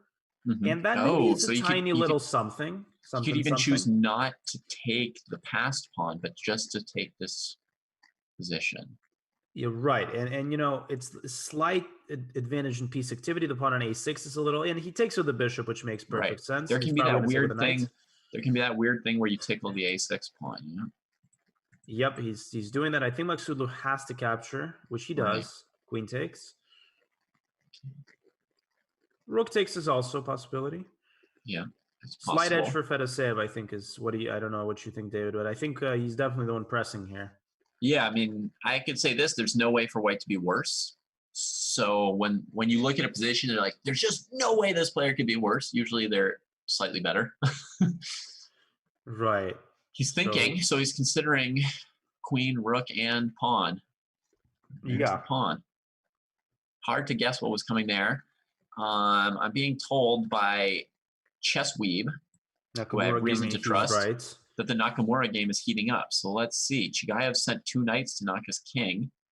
Right. So Naka has a quite ineffective bishop pair at the moment. I like knight g1 though. That's a very level-headed move. If you could trade e4 and e5, that would be like the strongest bishop pair we've seen in a while. But like this, it's actually pretty bad. So right, but holding the d pawn is going to be a problem, because if you play rook d8, there's bishop takes e5, just devastating move. And if rook c6, there's b5, arrest, and the rook could get arrested on b6. Right. Seems like this guy's going to run out of places. Chigayev has to find a tactical solution to his problems ASAP. Maybe bishop takes. No, that doesn't work. I don't, off the top of my head, cannot see what to do. Okay. Which is a problem you face with Nakamura quite often. Not seeing what to do. Maybe, David, you're a very strong creative player. Maybe something occurs to maybe queen f6. Queen takes d6, knight takes g2. Is that too crazy? That's the direction I was looking in. I was sort of feeling like we're committed to taking on g2 or h3 in the near future, in the next 1 to 0 moves. Right, 0 to 1, yeah. That's about how much time we've got to do something. Honestly, the knight takes g2 idea, it all might even be too slow. Just to show why I'm saying 0 to 1 moves. Like on knight g2, what if white played queen takes e5? Knight takes G2. right? Like, what if we didn't even calculate king takes G2? Exactly. But Queen takes E5, and it's like, well, we're too late. We're just too late with black. Right, and you have to go into this endgame, pawn down, and the bishop queen pair takes becomes E5 and knight H4. You know, there's certain ideas with knight F3, but then king G3, and he does play queen F6. Okay. Yeah, queen takes All right. C6. Hikaru will play 100% for sure. Yeah, but will he play it in 2 seconds? But Or he's will he also give it a there's also thought? there's also H4, Mhm. which could quite Oh, actually. Oh, but then H4, knight takes H4. C4. Yeah. Yep. We'll see what he does. Well, queen. I mean, I didn't even calculate king G2, which might be good as well. But queen D6 to E5 seems just like sort of riskless for white and hopeless for black. He Perfect goes combination. queen E3. Actually, doesn't take. E3. Wow. I was sure Well, he the would tension take. continues. Tension continues. I think Chigaev's in trouble. I think what Hikaru's doing is he's basically making a bet. He's saying, I'm going to stop black's play first, and then at my leisure, I'm going to attack the d6 pawn. And Chigaev, unless he comes up with some freak tactical chance, I mean, he's going to get pushed off the board. Right. If these knights can't connect on H3, then at some point they're very poorly placed for any other task. Exactly. Sounds like, you know, me in chess. Quite poorly equipped for any other task other than Blitz. But Well, yeah, you're commentating okay today, I would say. No, Yeah. that wasn't okay. But okay, Turizaga's about to lose, by the way. He's getting mated on the spot. Oh, I've never seen that before. That's Let's one of see the it. can Oh for my Andriasian. god. It's mate, queen b6, rook d7. Unbelievable. 24 moves. Crushing victory by Andriasian. Wow. And I want to see what kind of a joke he's going to crack as he wins this game. I might have to Zavenmo him a serious amount for this one. Yeah. Yeah, he's provided a crushing game and perhaps a good joke. And resigned another one in the can for Yeah. Armenia. Scrunches up his face. He seemed to expect it. And it's Turizaga not pleased with himself. Wow. That No, opening, I mean, he's going to be kicking himself for that opening choice. he's seldom lost a game like that. I'm just going to click through it for everybody because who doesn't like a quick checkmate? So he reached a point. Okay, so he attacked d6, which was indefensible. And Turizaga then spent the time making all those trades on e5. That's even better than white trading on e5, right? If you get black to come do all that work for you. And then the queen just comes into g7. Oh, and it's man, like that's a knife. you got nothing. You've got no position. Just put your pieces on the center file. He's going to just trade that knight any way he can. He doesn't even care. C4 is a sweet move. Mm-hmm. Ripping everything open. More files. Ouch. Ah. Trade's another thing. This shows a very nice thing. And I do have a video on chess.com about this, but sometimes when you have a development lead, you can win by simplifying. Not by keeping all the pieces on the board to try and checkmate, but you actually trade off like the couple pieces your opponent has out. And then there's nobody left to like defend against your last 2 or 3 pieces. Right. So very nice. Petrosian's endgame is heating up. Petrosian against Lenderman. It's anybody's game. Whoa. There's some passed pawns here. Armenia's up 2 pawns now. This is 2 points. So they're also I don't know how many pawns, but 2 points. Well, Lenderman's going to be up a pawn after he takes on f4, but I actually really like Petrosian's position. The bishop on b2 is circumscribed by the knight. Mm-hmm. Do you like the idea of this f4 pawn sack to get things rolling Absolutely, rather than trying to improve your king position? Or there's so many things you can do in an endgame. Well, the thing is, after g takes f4, g5, white actually is threatening g6 because after rook takes h6, g7, white will promote. I mean, black will have a rook and certain drawing chances, but not much. I'm just going to play bishop c1 just to show the idea for everybody. Exactly. It might be unstoppable. Lenderman's probably considering bishop c1 here to try to stop white from getting connected passers. So instead of taking, to play bishop c1, so you could take on g5, and then Tigran will have to choose between f5 or trading. I think f5, and he does play bishop c5. I feel like f5 is no brainer unless there's some subtlety I'm missing. Yeah, he plays f5. F5. Lenderman's time is also a slight concern here to me because the position, I know there's only like 3 or 4 more decisions to make this game, but some of them might be really tough. Yes. Oh, absolutely. This is another fascinating endgame. Whoever said endgames are boring, just show I didn't them see this. endgames with 4 passed pawns. Crazy. Well, and Lennerman's trying to get his own pawns in motion, unpinning Right. himself in preparation for B5, b5, b4. Yeah. You The always need Trojan- counterplay in something like this, right? You're not going to just defend the king Yeah, side but forever. I feel like Lennerman's losing the thread here. It's king d3, b4, king c4. The king will blockade on b3. That is a beautiful Hawaiian just resort on b3 there. Mm-hmm. Not to mention you could take the b pawn at will, right? If you wanted. Exactly, with the knight. It's just done. Hikaru has won a piece, by the way, and I think his game is... Going the way you thought. Yeah. Chugayev has blundered a piece, by the way. Or tried some hopeless tactics and lost normally. Right. What's the plan here? I probably no plan, right? Just no, but yeah, he did actually just blunder a piece. I mean, on move 38, he had actually, I think, a really nice position at that point. But Chugayev had a nice position. Wait, he won the h3 pawn successfully? He did. He had a chance. Took d6. So he actually had a chance, and then he played knight e4. He played knight e4, and his pieces are all hanging. Well, knight takes g6. Yeah, I mean, I don't understand. Chugayev isn't... Oh, but he won it back. He got it back with this king f7 idea. That was the plan. Oh, maybe he calculated all this. That would be insane. But there's no way he calculated all this. He's lost. He's lost. He's completely lost, I think. Yeah, the white king goes to h3, I guess. Well, maybe not completely. Maybe I'm jumping to conclusions. Right, because he had h4 last move, and he could win the f3 pawn, and then it's kind of a mess. Yeah, maybe now it's harder to do with the rook having some more space. Right, with rook f8 potential. I don't know if rook a2 was correct versus h4 check, rook f2. And because now I'm not sure what his prospects are. But h4 rook f2 looked like a mess to me. Yeah. Now king f2, right? Now Hikaru's keeping him at bay and g4. Oh, Tigran just won his endgame. You did. As you were expecting against Lenderman. He controlled b3. He had 2 passed pawns. Wait, where did the rook go? Hang on. The rook disappeared. The rook was captured. Oh, so he used a similar tactic to the one you mentioned before of f6 with the idea of rook takes h6, f7, I think. Very similar to what you had said before. So bishop d2. I mean, how did like a whole rook get lost here? Rook c6. Played c2. Oh, it was an attempted tactic, right? c2, knight c2, rook c6. Right, but he just ignored. Knight b3, king a4, and then he took it with the knight.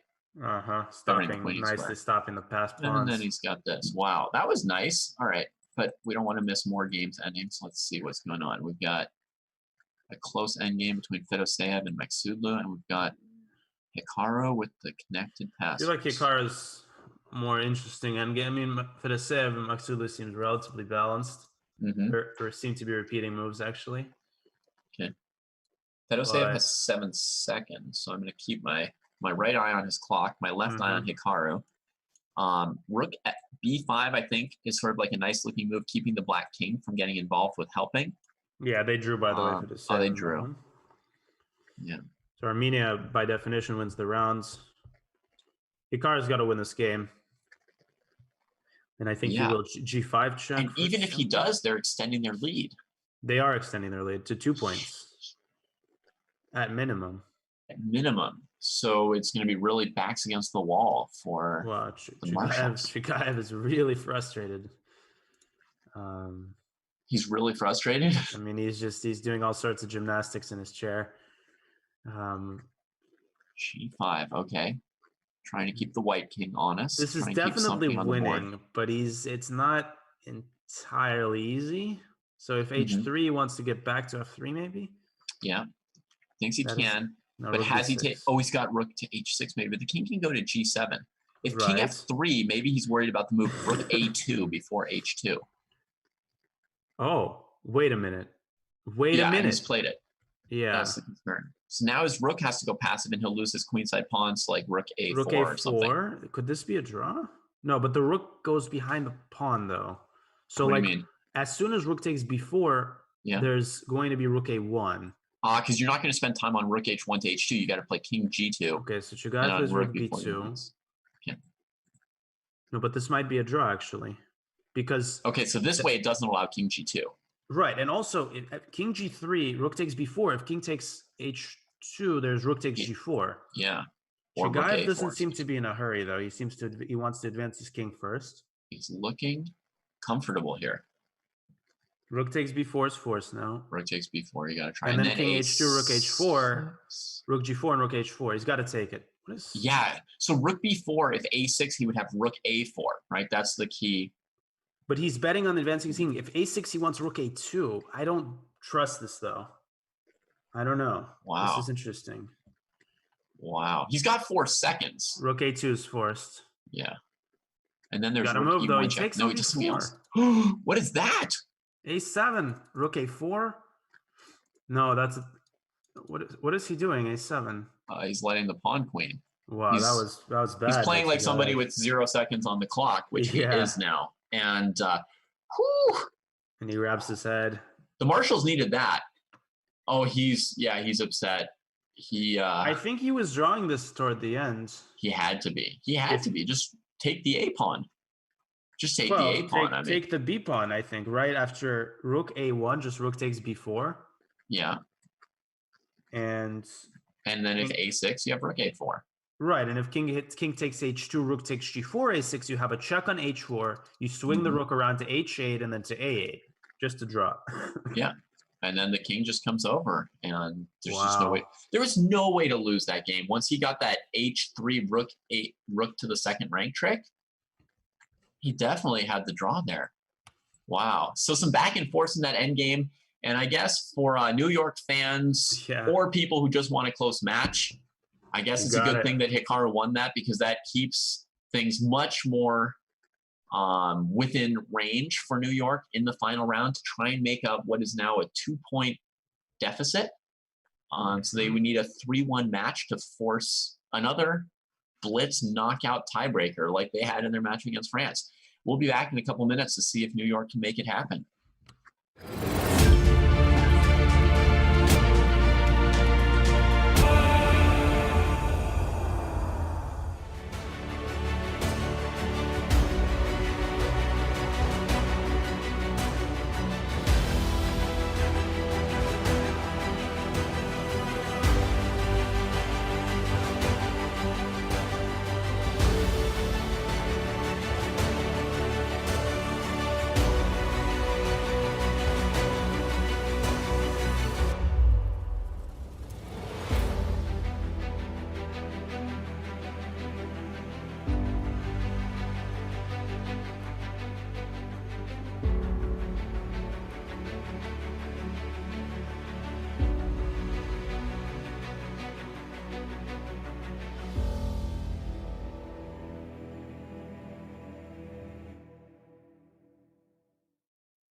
Welcome back, chess fans. We've got one round left before we will know which of these teams, the Armenia Eagles or the New York Marshals, join the Pandas and the Archbishops in the Final Four.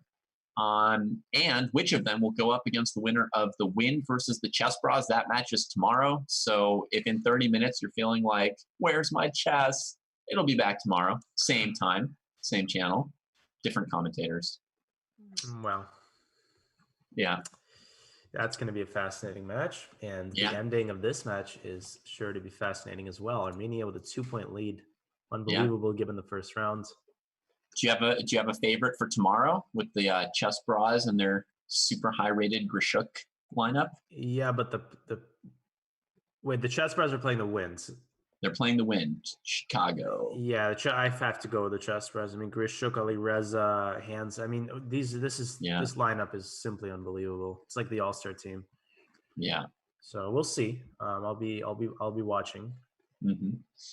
And what would you think of a matchup between one of these two teams and the Chess Bras? Which of these teams do you think would have the firepower to take on the Chess Bras, or do both of them have it? I think both of them definitely have it. I mean, and again, the thing with Armenia is like you look at the ratings, and it's easy to sleep on them, but they are incredibly strong practical players and very good under pressure. And these factors cannot be underestimated in the context of such a high pressure tournament where nerves actually play just a huge role, even for seasoned players.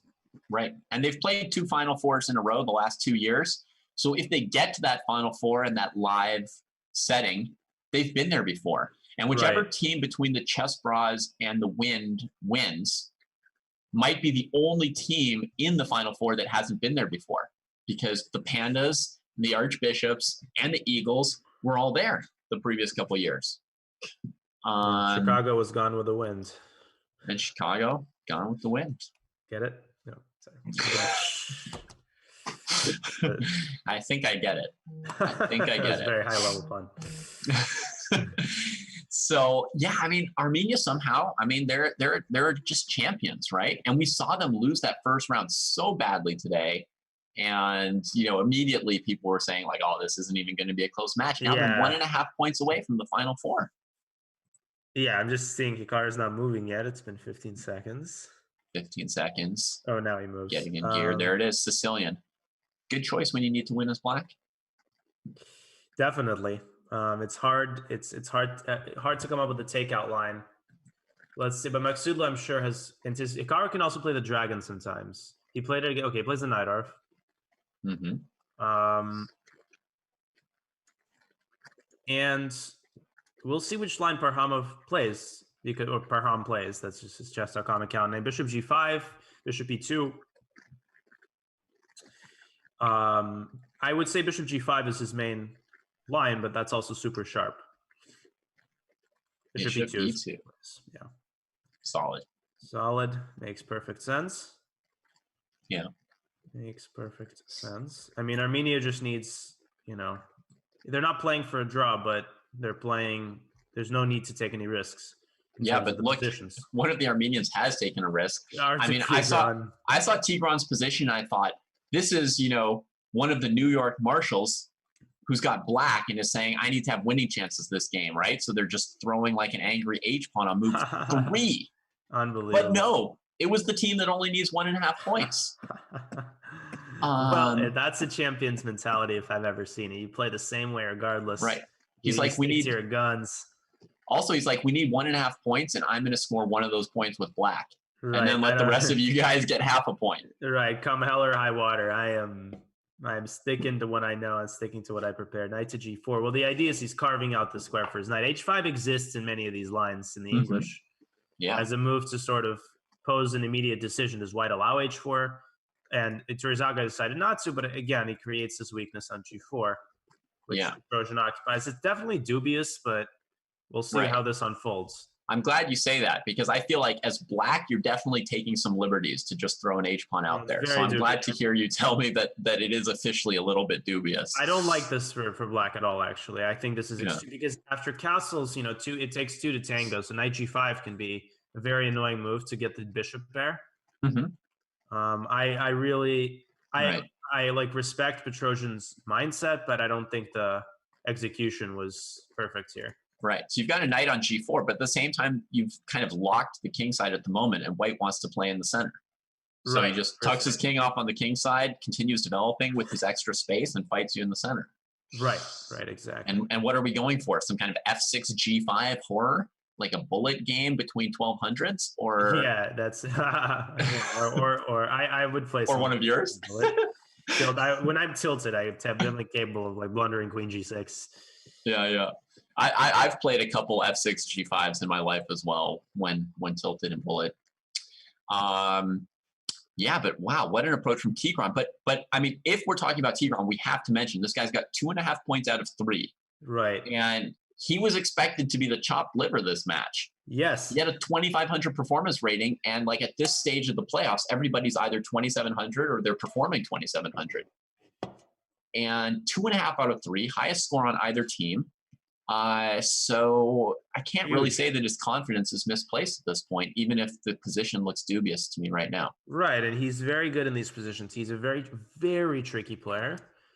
He is very inventive, and so I feel like he's quite equipped to handle this position. But again, after something like b3, I just don't see. I mean, maybe bishop comes to f6. Ugh, but this just looks ugly. Knight e4. I mean, look at white's central solid developments. I don't know. We'll see.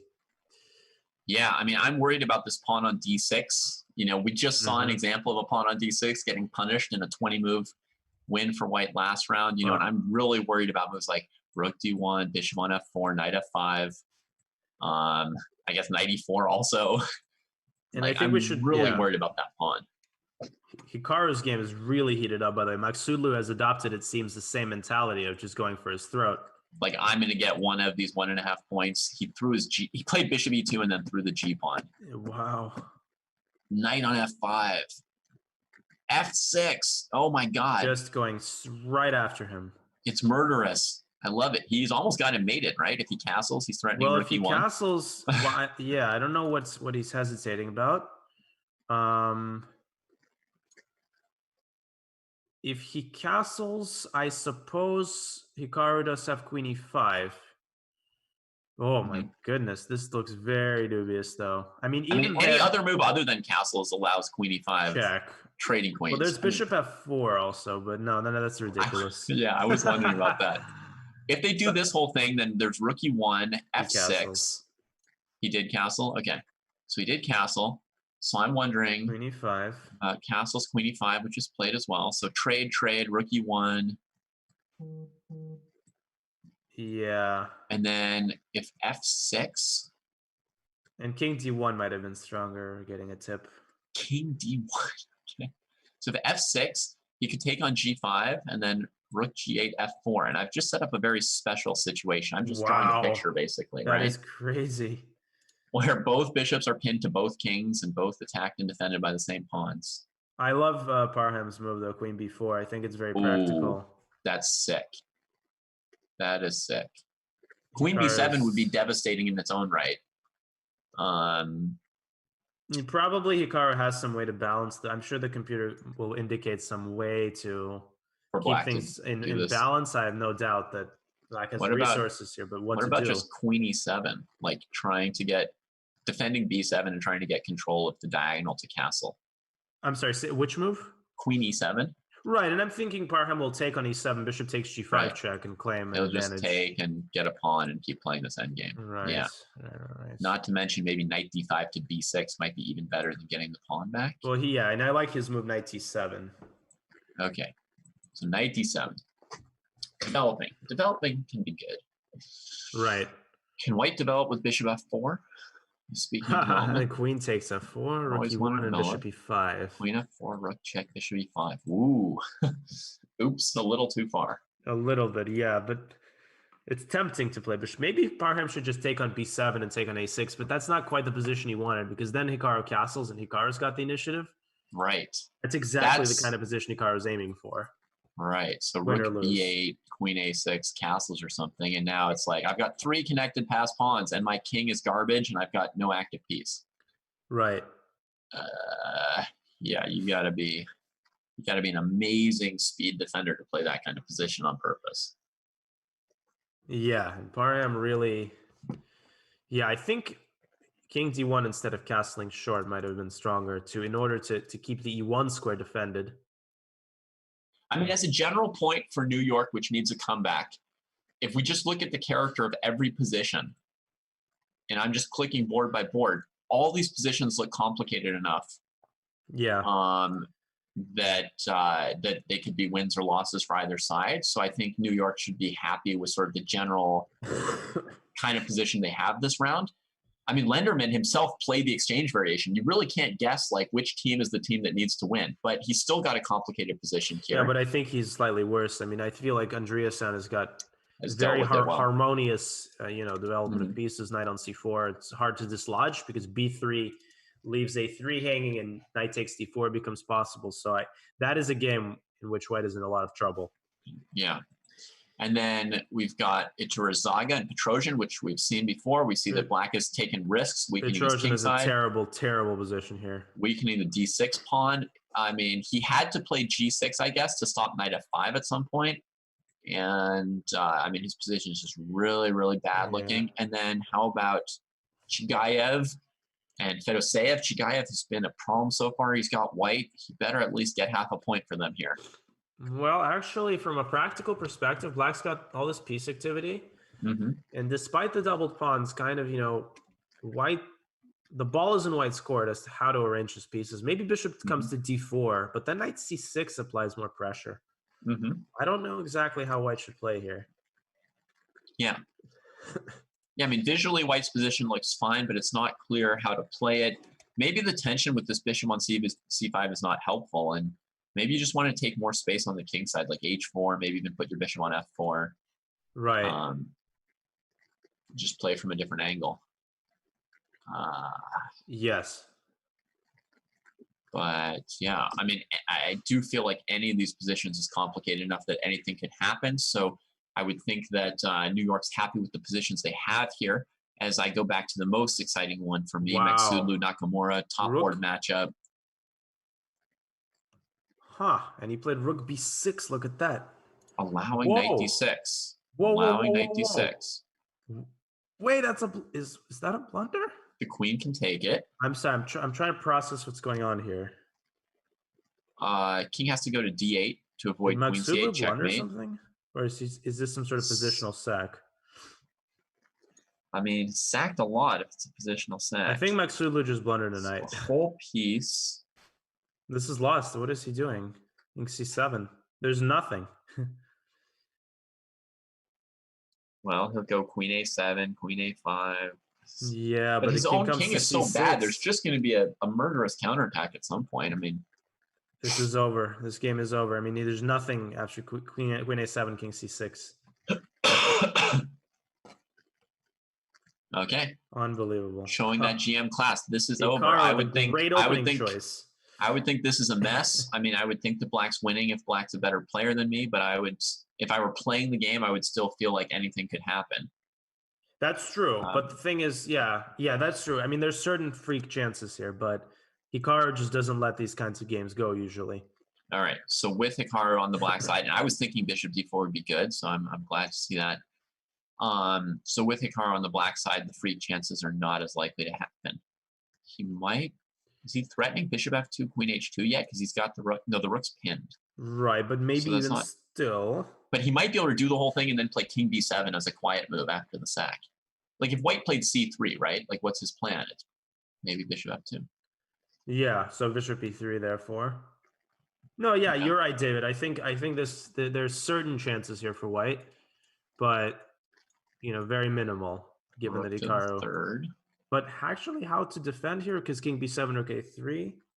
Right. I mean, a knight's only so good until it gets really good, right? Like if it's on f4, then suddenly like every move black plays threatens mate. But if the knight's on d7, it doesn't defend that well. Right. Okay, king b7. Rook d3. White's playing really fast now. Have you noticed that? I have. Yeah, he seems really to be very confident. Pace? Well, because I know he's behind on the clock, but in this weird way, in these positions, and white has nothing to lose anymore. He's just playing natural chess. And knight c5, there's rook d6. this starts to get a little bit hairy. But then even then, queen c7.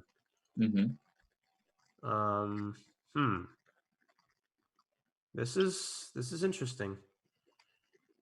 Okay, so it's Hikaru's still gotta pretty keep his messy. cool. Hikaru's It's gotta still keep pretty his cool messy. here. I think I'm not alone. There's probably thousands of people watching who also wouldn't be sure that they could win this as black. So they'd like to see, how does Hikaru manage a situation like that? How can someone be so good that Danya sees the position and says, it's over, Hikaru is playing? I feel like that's the case, but I also don't want to jinx him, obviously. The pressure is immense, and I don't want to make it seem like Hikaru's failing at an easy task. I mean, that is entirely not true. So here comes the knight, 2c5. I don't maybe even know rook what c3. move's coming next. I don't know if it's rook c3, rook d5, rook d6, rook a3. I really don't know what's happening at all. Yeah, because rook d6 looks super strong, but there's queen c7, and Maksudlu sees something here. Oh, Hikaru plays queen b5, same concept. Yeah. Okay. I mean, there's also scenarios where you don't win this endgame, right? With the knight and 3 connected passed pawns. I mean, how much do I need if I'm Maksudlu? Do I need to win 1 or 2 kingside pawns before you would say I'm not really risking losing? Well, first of all, I think you have to preserve your passage, which is exactly what he does. And yeah, b3 is good shape. This is complicated, I have to say. If I get 1 or 2 pawns, but the G pawn is the key one because that destroys black's pawn structure. Right. So if I had time to play, rook g5 after b3, then I'm not even really losing as white anymore. Right? Because it's just a knight against 3 passers. Yeah, he does go c4. He keeps the rook locked in. Danya, did he not want to allow rook g5, rook g4 check, fixing the structure? You're right. That's exactly what I think he was afraid of. But even there, he would have 3 pawns against the knight, and he thought he could do better. But now there is this g5 pawn. I think you just got to get a pawn off the board there. I don't know. I agree, David. I think rook g5 was called for because now rook c7 and Hikaru preserves that. Okay, but he's got this idea. If the knight takes rook g5 and if the king takes rook f5. Oh. So Maksudlu is like, look, I'm not a chump, man. I'm not a chump. What a demon. What a demon. Hikaru's better, for sure. Is he? I don't really see him winning right now. Maybe I'm missing something. I felt like, I feel like even if you play king d6, then rook takes f7, you allow rook f7, rook h7, and you play h4. Black is attacking ideas of putting a knight on f4. You're just going to try and checkmate. When the knight gets to f4, eventually you're going to checkmate. Which is why Maksudlu tries to remedy that by trading as many pawns as possible. Shocking. Okay. I mean, there's some surprise moves here, right? Like, there may not be like king mating tactics, but there's a lot of little surprise moves here. Right. These little subtleties. If G takes h4, you could take on f7, and he's just got 3 pawns, right? 3 h pawns. I mean, it's just like, we don't have a lot to work with there. You're sort of like committed to checkmating, but I don't see how you checkmate a king on h2 anymore. Huh. Wow. I don't know. I'm feeling okay for white here, sort of. Yeah, it's crazy because 4 pawns for black on the king side. H6 kind of keeps black's structure. Right, but then what then? Of at least like a strong pawn duo, right? In the area where you're trying to eventually win. Though then rook takes f7, and then maybe rook can come back to like h7. Then you'd be worried about that. But that may give me enough time to start trying to checkmate. Exactly. That's this attacking idea, I think. Although I need a while, right? I mean, an h6 could be with check if I'm moving my knight to f4. I think Hikaru's banking on those ideas. He played g4. I think he's trying to rook takes h5. He's trying to get his rook out from b4. Right. Maybe rook b8. This guy's been struggling for a while. I mean, I can't evaluate if c4 was good or bad. Yeah, I can't understand, what exactly. So he takes this one. So now his rook's going to come out. His knight's going to keep the h5 pawns. He's going to have at least 2 pawns to work with and the attacking unit. And Maksudlu says, I don't need h7. I need h5. I need to start to break up that unit. But Hikaru's breaking up the other unit on the other side of the board. As long as he keeps 1 pawn, he's going to have these attacking chances. Even 1 pawn is enough. It's going to be incredibly difficult to defend, even if technically it's a draw. Right. Maybe throw in rook d5 check here. If your plan is to play rook h5, it might be slightly better to check this king back. We'll see. No, he just took on He h5. took, yeah. He's taking Yeah. the pawns. He's just trying to, okay, he's trying to eliminate the pawns. So now we'll find out if he gets mated, right? This knight needs to go to h3 and f2 or something. No, he's bringing the king to fight Yeah, too. he's bringing the king. Danya, I bet he should have played rook d5 check. I bet you that. Yeah, I agree. Because now it's like king f4. I mean, okay, but king g2. He wants to get the king to g3. Mm-hmm. And he's not going Right. down gentle. So saying if knight by good f4 knights. check, his king's going to fight against the g pawn by itself. Also, just getting off the back rank, there's less mating nets against you. Right. So you're kind of safer in the middle of the board here than on the side. Right. And wow, this is such an interesting. I mean, so many subtleties in this game, and I am keeping an eye on the other games. Okay, I'm not at all. I've been completely absorbed by this, so I don't even know who's winning the match. Well, New York's in a little bit of trouble. Lennerman's in big trouble against Andriasian. We don't have to switch to those games. Okay. Chigayev and Fedoseev have some really interesting tactics going on, but I feel like Fedoseev is also in trouble, at least just intuitively. It looks like Tigran had to sack an exchange, but improved his position a lot by doing so. Yes. Okay, the king gets... Hikaru doesn't let the king out.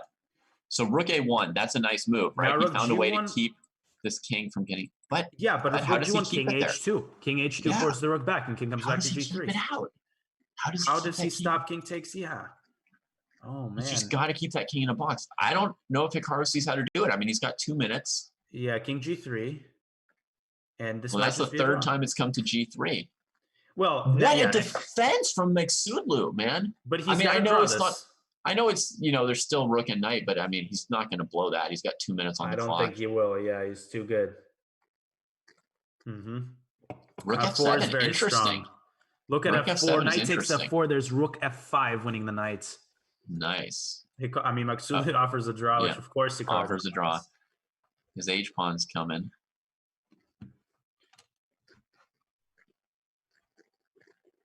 suppose this is playable too. Rook e7, f7. So he held it together, man. He pretty much hung that knight d6 check. I think it was almost like a blunder, right? Like he just forgot that the rook was covering d6 through the queen. And I felt like there was a stretch where Hikaru got a little overconfident. I felt like it was definitely winning once he took, but the decision about how to ensure the safety of the king was maybe a little bit more important than Hikaru thought.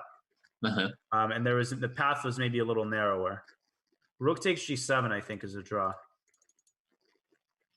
By the way, if so, it would be clean. And he only spent 5 seconds, so it must be pretty obvious. Because I would have spent a minute there. Yeah, I would have spent my entire time. Make sure. I've got 2 minutes before I sack my rook in a situation of rook versus rook and knight, which I don't feel like I'm in huge danger of losing. Right. He did that in like 3 seconds. I mean, the confidence is. So it's got to be. Wait a minute. King e7. Queen, it's a draw. Queen and king h6. Yeah, it's just a draw. Don't go king h7. This is amazing because h8 queen, rook g2, and king h7. There's king f7. You can have a queen and a pawn and lose to one rook. Yeah, I think so. That pawn hurts. It breaks the queen's contact with. It stops the move queen e5. I'm surprised Parham is not queening though, because queen rook g2. There's king h6. Maybe he's missing it. So he's got to see he's got king h6. There we go. That's a draw. He sees it. And that's a big half point. They only need a couple of those. It tours August down to 7 seconds. So I wonder if I should go there next. Lenderman's also completely lost, I think. Although maybe not completely, but okay. Well, I'm going there. I know that game's a draw. They agreed to a draw. So let's see Ituruzaga. He's got 8 seconds left to win this game. He's up an exchange. He's got to pass c-pawn. I think officially he's got everything he needs to win this game. Yeah. If he had time, or if he's just good enough to play this in 8 seconds. But still, I think he is because knight e5. It's actually harder to make progress than it might seem because c5 is covered by black's pieces, but. Right. Yeah. There's a good blockade there. But he's got enough pieces to really harass the black king, right? And make threats against g6 and try and just keep going after black. Right. But another problem is Chigayev is not losing and Zaven, I also think, is not losing. Chigayev has 3 extra pawns for against the bishop. He gets Yeah, the if 3 it was pawns the- against a piece endgame. Well, the one who's got today. extra pawns is Andriasian, but yeah. And Andriasian has the absolute unlosable position. Right, but if he wins it, that wins the match. If he I wins, believe. that wins the match. So he's Wow. gotta make an attempt here, and I think it's Okay. winning. You think he's actually winning this, so he could finish the whole? Well, the thing is, Whole right? thing. If he wins the H pawn, he can even trade rooks in that position, and the H pawn Right. is arrested on a light square. So Okay, and if White ever plays b5, can he trade the rook on c1, take the b5 pawn, and he's got enough to win? Yeah, probably. Okay, White's trying it. yeah, Letterman's he is. trying it. He's got 7 seconds left. He has to at some point, but he's just gonna take it with his king. That's But maybe even just worse taking it news. with he's completely boxed in. It's Letterman has over. to try this. It's but, over. The bishop could take this one, Yeah, right? bishop takes it. This And that keep does d5 absolutely defended. nothing. Yep, It's over. King b6. It's over. That's It it. is over. The Eagles have it, right? They have it, and also it seems Petrosian is and they're going to do it very convincingly too. They're going to do it convincingly with a half point to spare. So to It's speak. over. It's Zaven! officially over. Wow. Oh Unbelievable. my goodness. I mean, that's got to be an upset for today. My prediction was 9-7 for the Marshals. Mhm. I mean, I never announced my prediction, but I can certainly announce it now that I was wrong. Obviously, I'm not faking it just to be wrong. But You're definitely faking it just to be wrong. based on my stats, I had the Marshals expected to score 9 points today. Uh-huh. And I'm a big believer in the Eagles, but I was not a big enough believer in Tigran Petrosian. Yeah. I mean, the guy This came guy here. through in a huge way. So And you think that he's gotten a draw out of this scary game for himself, huh? I think this might be drawish, yeah, because everything is protected. Bishop protects pawn. I mean, Right. it's Rizaga has this plan of going king b5 and c5, but with no time, it's Right. very hard White, to make this happen precisely. White doesn't have a lot to work with, right? Not a Right. lot to work with there. Wow. Oh, he blundered a piece. Chigayev blundered a piece, but it doesn't matter. Chigayev blundered a piece.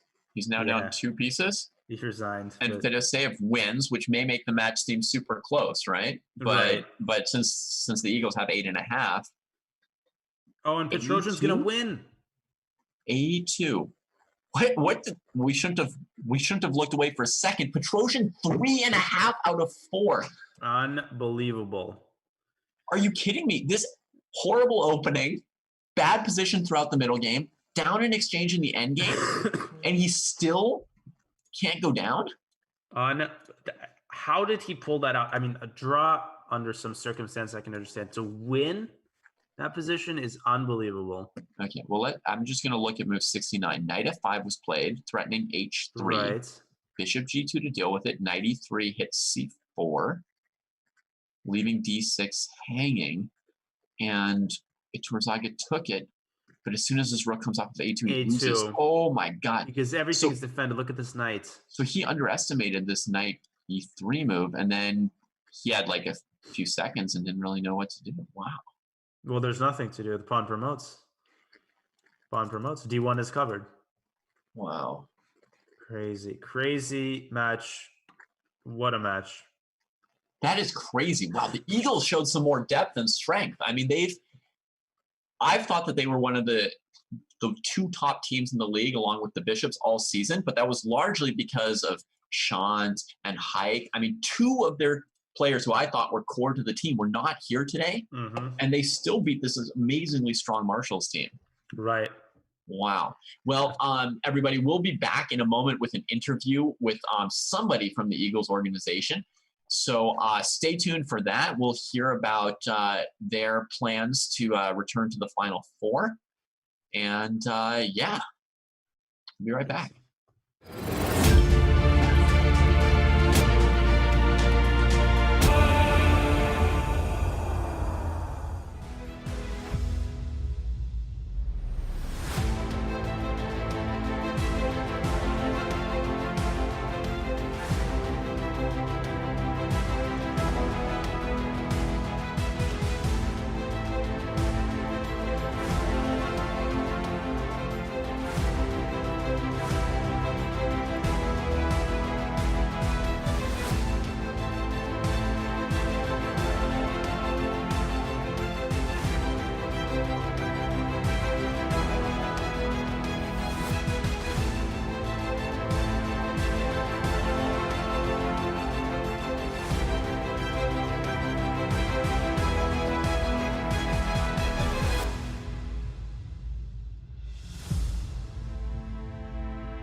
Welcome back, everybody, for our wrap up here. We will now reveal the secret money game, Andriasian versus Nakamura. The game that really started to turn the match around for the Eagles as well, right? With Nakamura playing the very hard to guess queen to b3, hanging his d pawn, and then on the next move, rook to d1, hanging his e pawn. However, Dragon B70 managed to guess more than 50% of the moves in this game and win the $50 with 30 out of 54. And also, congratulations to Rezuns, Papa 123 1234 1234 123 1234 5723, and 1d4 bludgeoning, and so 1 1 1 1 1 1 1 1 1 1 1 1. Congratulations, You guys love your numbers, and you did a great job guessing the moves in a tough and critical game.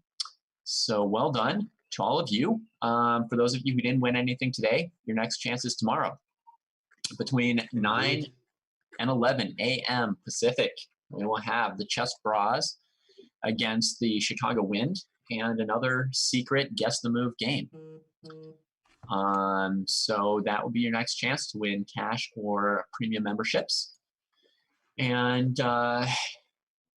now it looks like we have Grandmaster Parham Magsudlu of the Eagles joining us. Awesome. So fantastic. Looks like we're set up. Parham, can you hear us? Yes. Okay, excellent. Congratulations on the victory. Thank you so much. And thank you for being here with us. How do you feel right now? Yeah, I feel very good. I think I played good, and also in last game I played for win. I didn't play ugly, and okay, it was crazy game, and finally I managed to draw. Right. Yeah. So your team was in a situation where you were ahead by 2 points, and you still had the attitude that you wanted to play for a win. Is that something you often do when you only need a draw? Yeah, of course. And with white pieces against anybody, I want to win. Excellent. Excellent. Well, that game had us on the edge of our seats. It was crazy from start to finish, pretty much. I think I was winning, right? But I didn't calculate well. Well, it was Okay. hard to find those And moves and complications. when you played knight d6 check, sacrificing the knight, that was on purpose. You thought you would have the better chances in that position. I didn't see any other moves. Ah. Okay. Very interesting. Cool. Well, I was going to ask Parham if it's, of course, you don't have to reveal anything you don't want, but what is the story of you joining the Armenia Eagles? How did you decide on that, and how did that story go? Okay, I have very good friendship with Armenian chess players. Okay, with Haik, with Shant, with GM Zaven. They are very good guys, and okay, I didn't want. I didn't play for money. I just wanted to play in good team and with good situation. And yeah, they were playing very good previous years, and this year's we hope that and qualify to final, and we did. Nice. Mhm. I also like playing with my friends, so I can understand that. Are you looking forward to playing the live finals? We're frozen. Oh, there we go. Are you looking forward to playing in the live finals? Yes, I think if they want me to play, I will play for sure. Cool. Cool. And I also have a question about how serious like a Pro Chess League match is for you. Like when you're playing the match, is it really like about winning, or is it about having fun, or what's kind of the mix for you? I think okay, winning is also important, but okay, we are here to having fun because Okay. I didn't take so serious. And okay, this match was important because we were on the road to final. But previous match I was playing in my bed. I mean, Okay. So in the regular season, you played in your bed, but for the playoffs, you sat up. what? I said, so in the regular season, you were playing in your bed, but for the playoff match, you sat up. You got out of bed, and Yes. it's a little more serious. Okay, because our team manager wanted us to be serious. Aha. So Artek said, this week, I want you guys to win. Every other week, have fun, but today, please win. Yes. Also, every day he was telling us to prepare very good. But okay, we didn't prepare for sure, but we played good. I see. So when a manager bothers you about stuff, you like half listen, like you sort of listen to him, but not totally. Yes. Yeah. But he's very good guy. Yeah. Cool. We had a question of the day today that we asked all our viewers and that they were discussing, which was, should the candidates be postponed? Do you have any thoughts about our question of the day? I don't know, but if I was playing, I didn't like to postpone. Okay. Because, If you were one of the players, you'd want to go through. For example, from many months ago, I was preparing, I was training, and okay, in 1 month they can postpone because okay, I work a lot, and every player I think works a lot, and it's not good to postpone. If they postpone, okay, somebody, for example, can get more prepared, and it's not fair. Okay. So the most important thing with the candidates, keep the integrity, keep the fairness, and so forth. Yes. Yeah. Yes. Okay. Well, thank you very much, Param, for joining us, and congratulations again on your victory. Congrats, Thank you so Farham. much. Yeah. Thank you. Take care, and good luck in the finals in Norway. Good luck. Goodbye. All right. Well, Danya, they filled in one more spot in our bracket. It's almost all filled in. There's only 3 spots left. Yep. Yeah. And so far, it's 3 teams that were in the finals last year. I mean, yeah, that retention is crazy. So today's match was very fitting of a playoff match. Twists and turns all around. Amazing games. So could not have asked for better entertainment. Cool. Well, we've got one small announcement before we say goodbye to everybody, which is for anybody who's planning to play who's planning to play. I guess our fans aren't planning to play. Anyone who's planning to go to the big chess party and watch those live finals, the announcement is that there will be announcements in the near future. So there will be information coming about the event in the near future. So keep your ears peeled to the news section of Chess.com. Of course, there's a show tomorrow to watch to see that final spot in the Final Fours. And yeah, that's all we got for you today. I hope you enjoyed it as much as I did. Yeah, this was a great match. Hope you guys enjoyed. Yeah, and till tomorrow, everybody. Take care. Goodbye.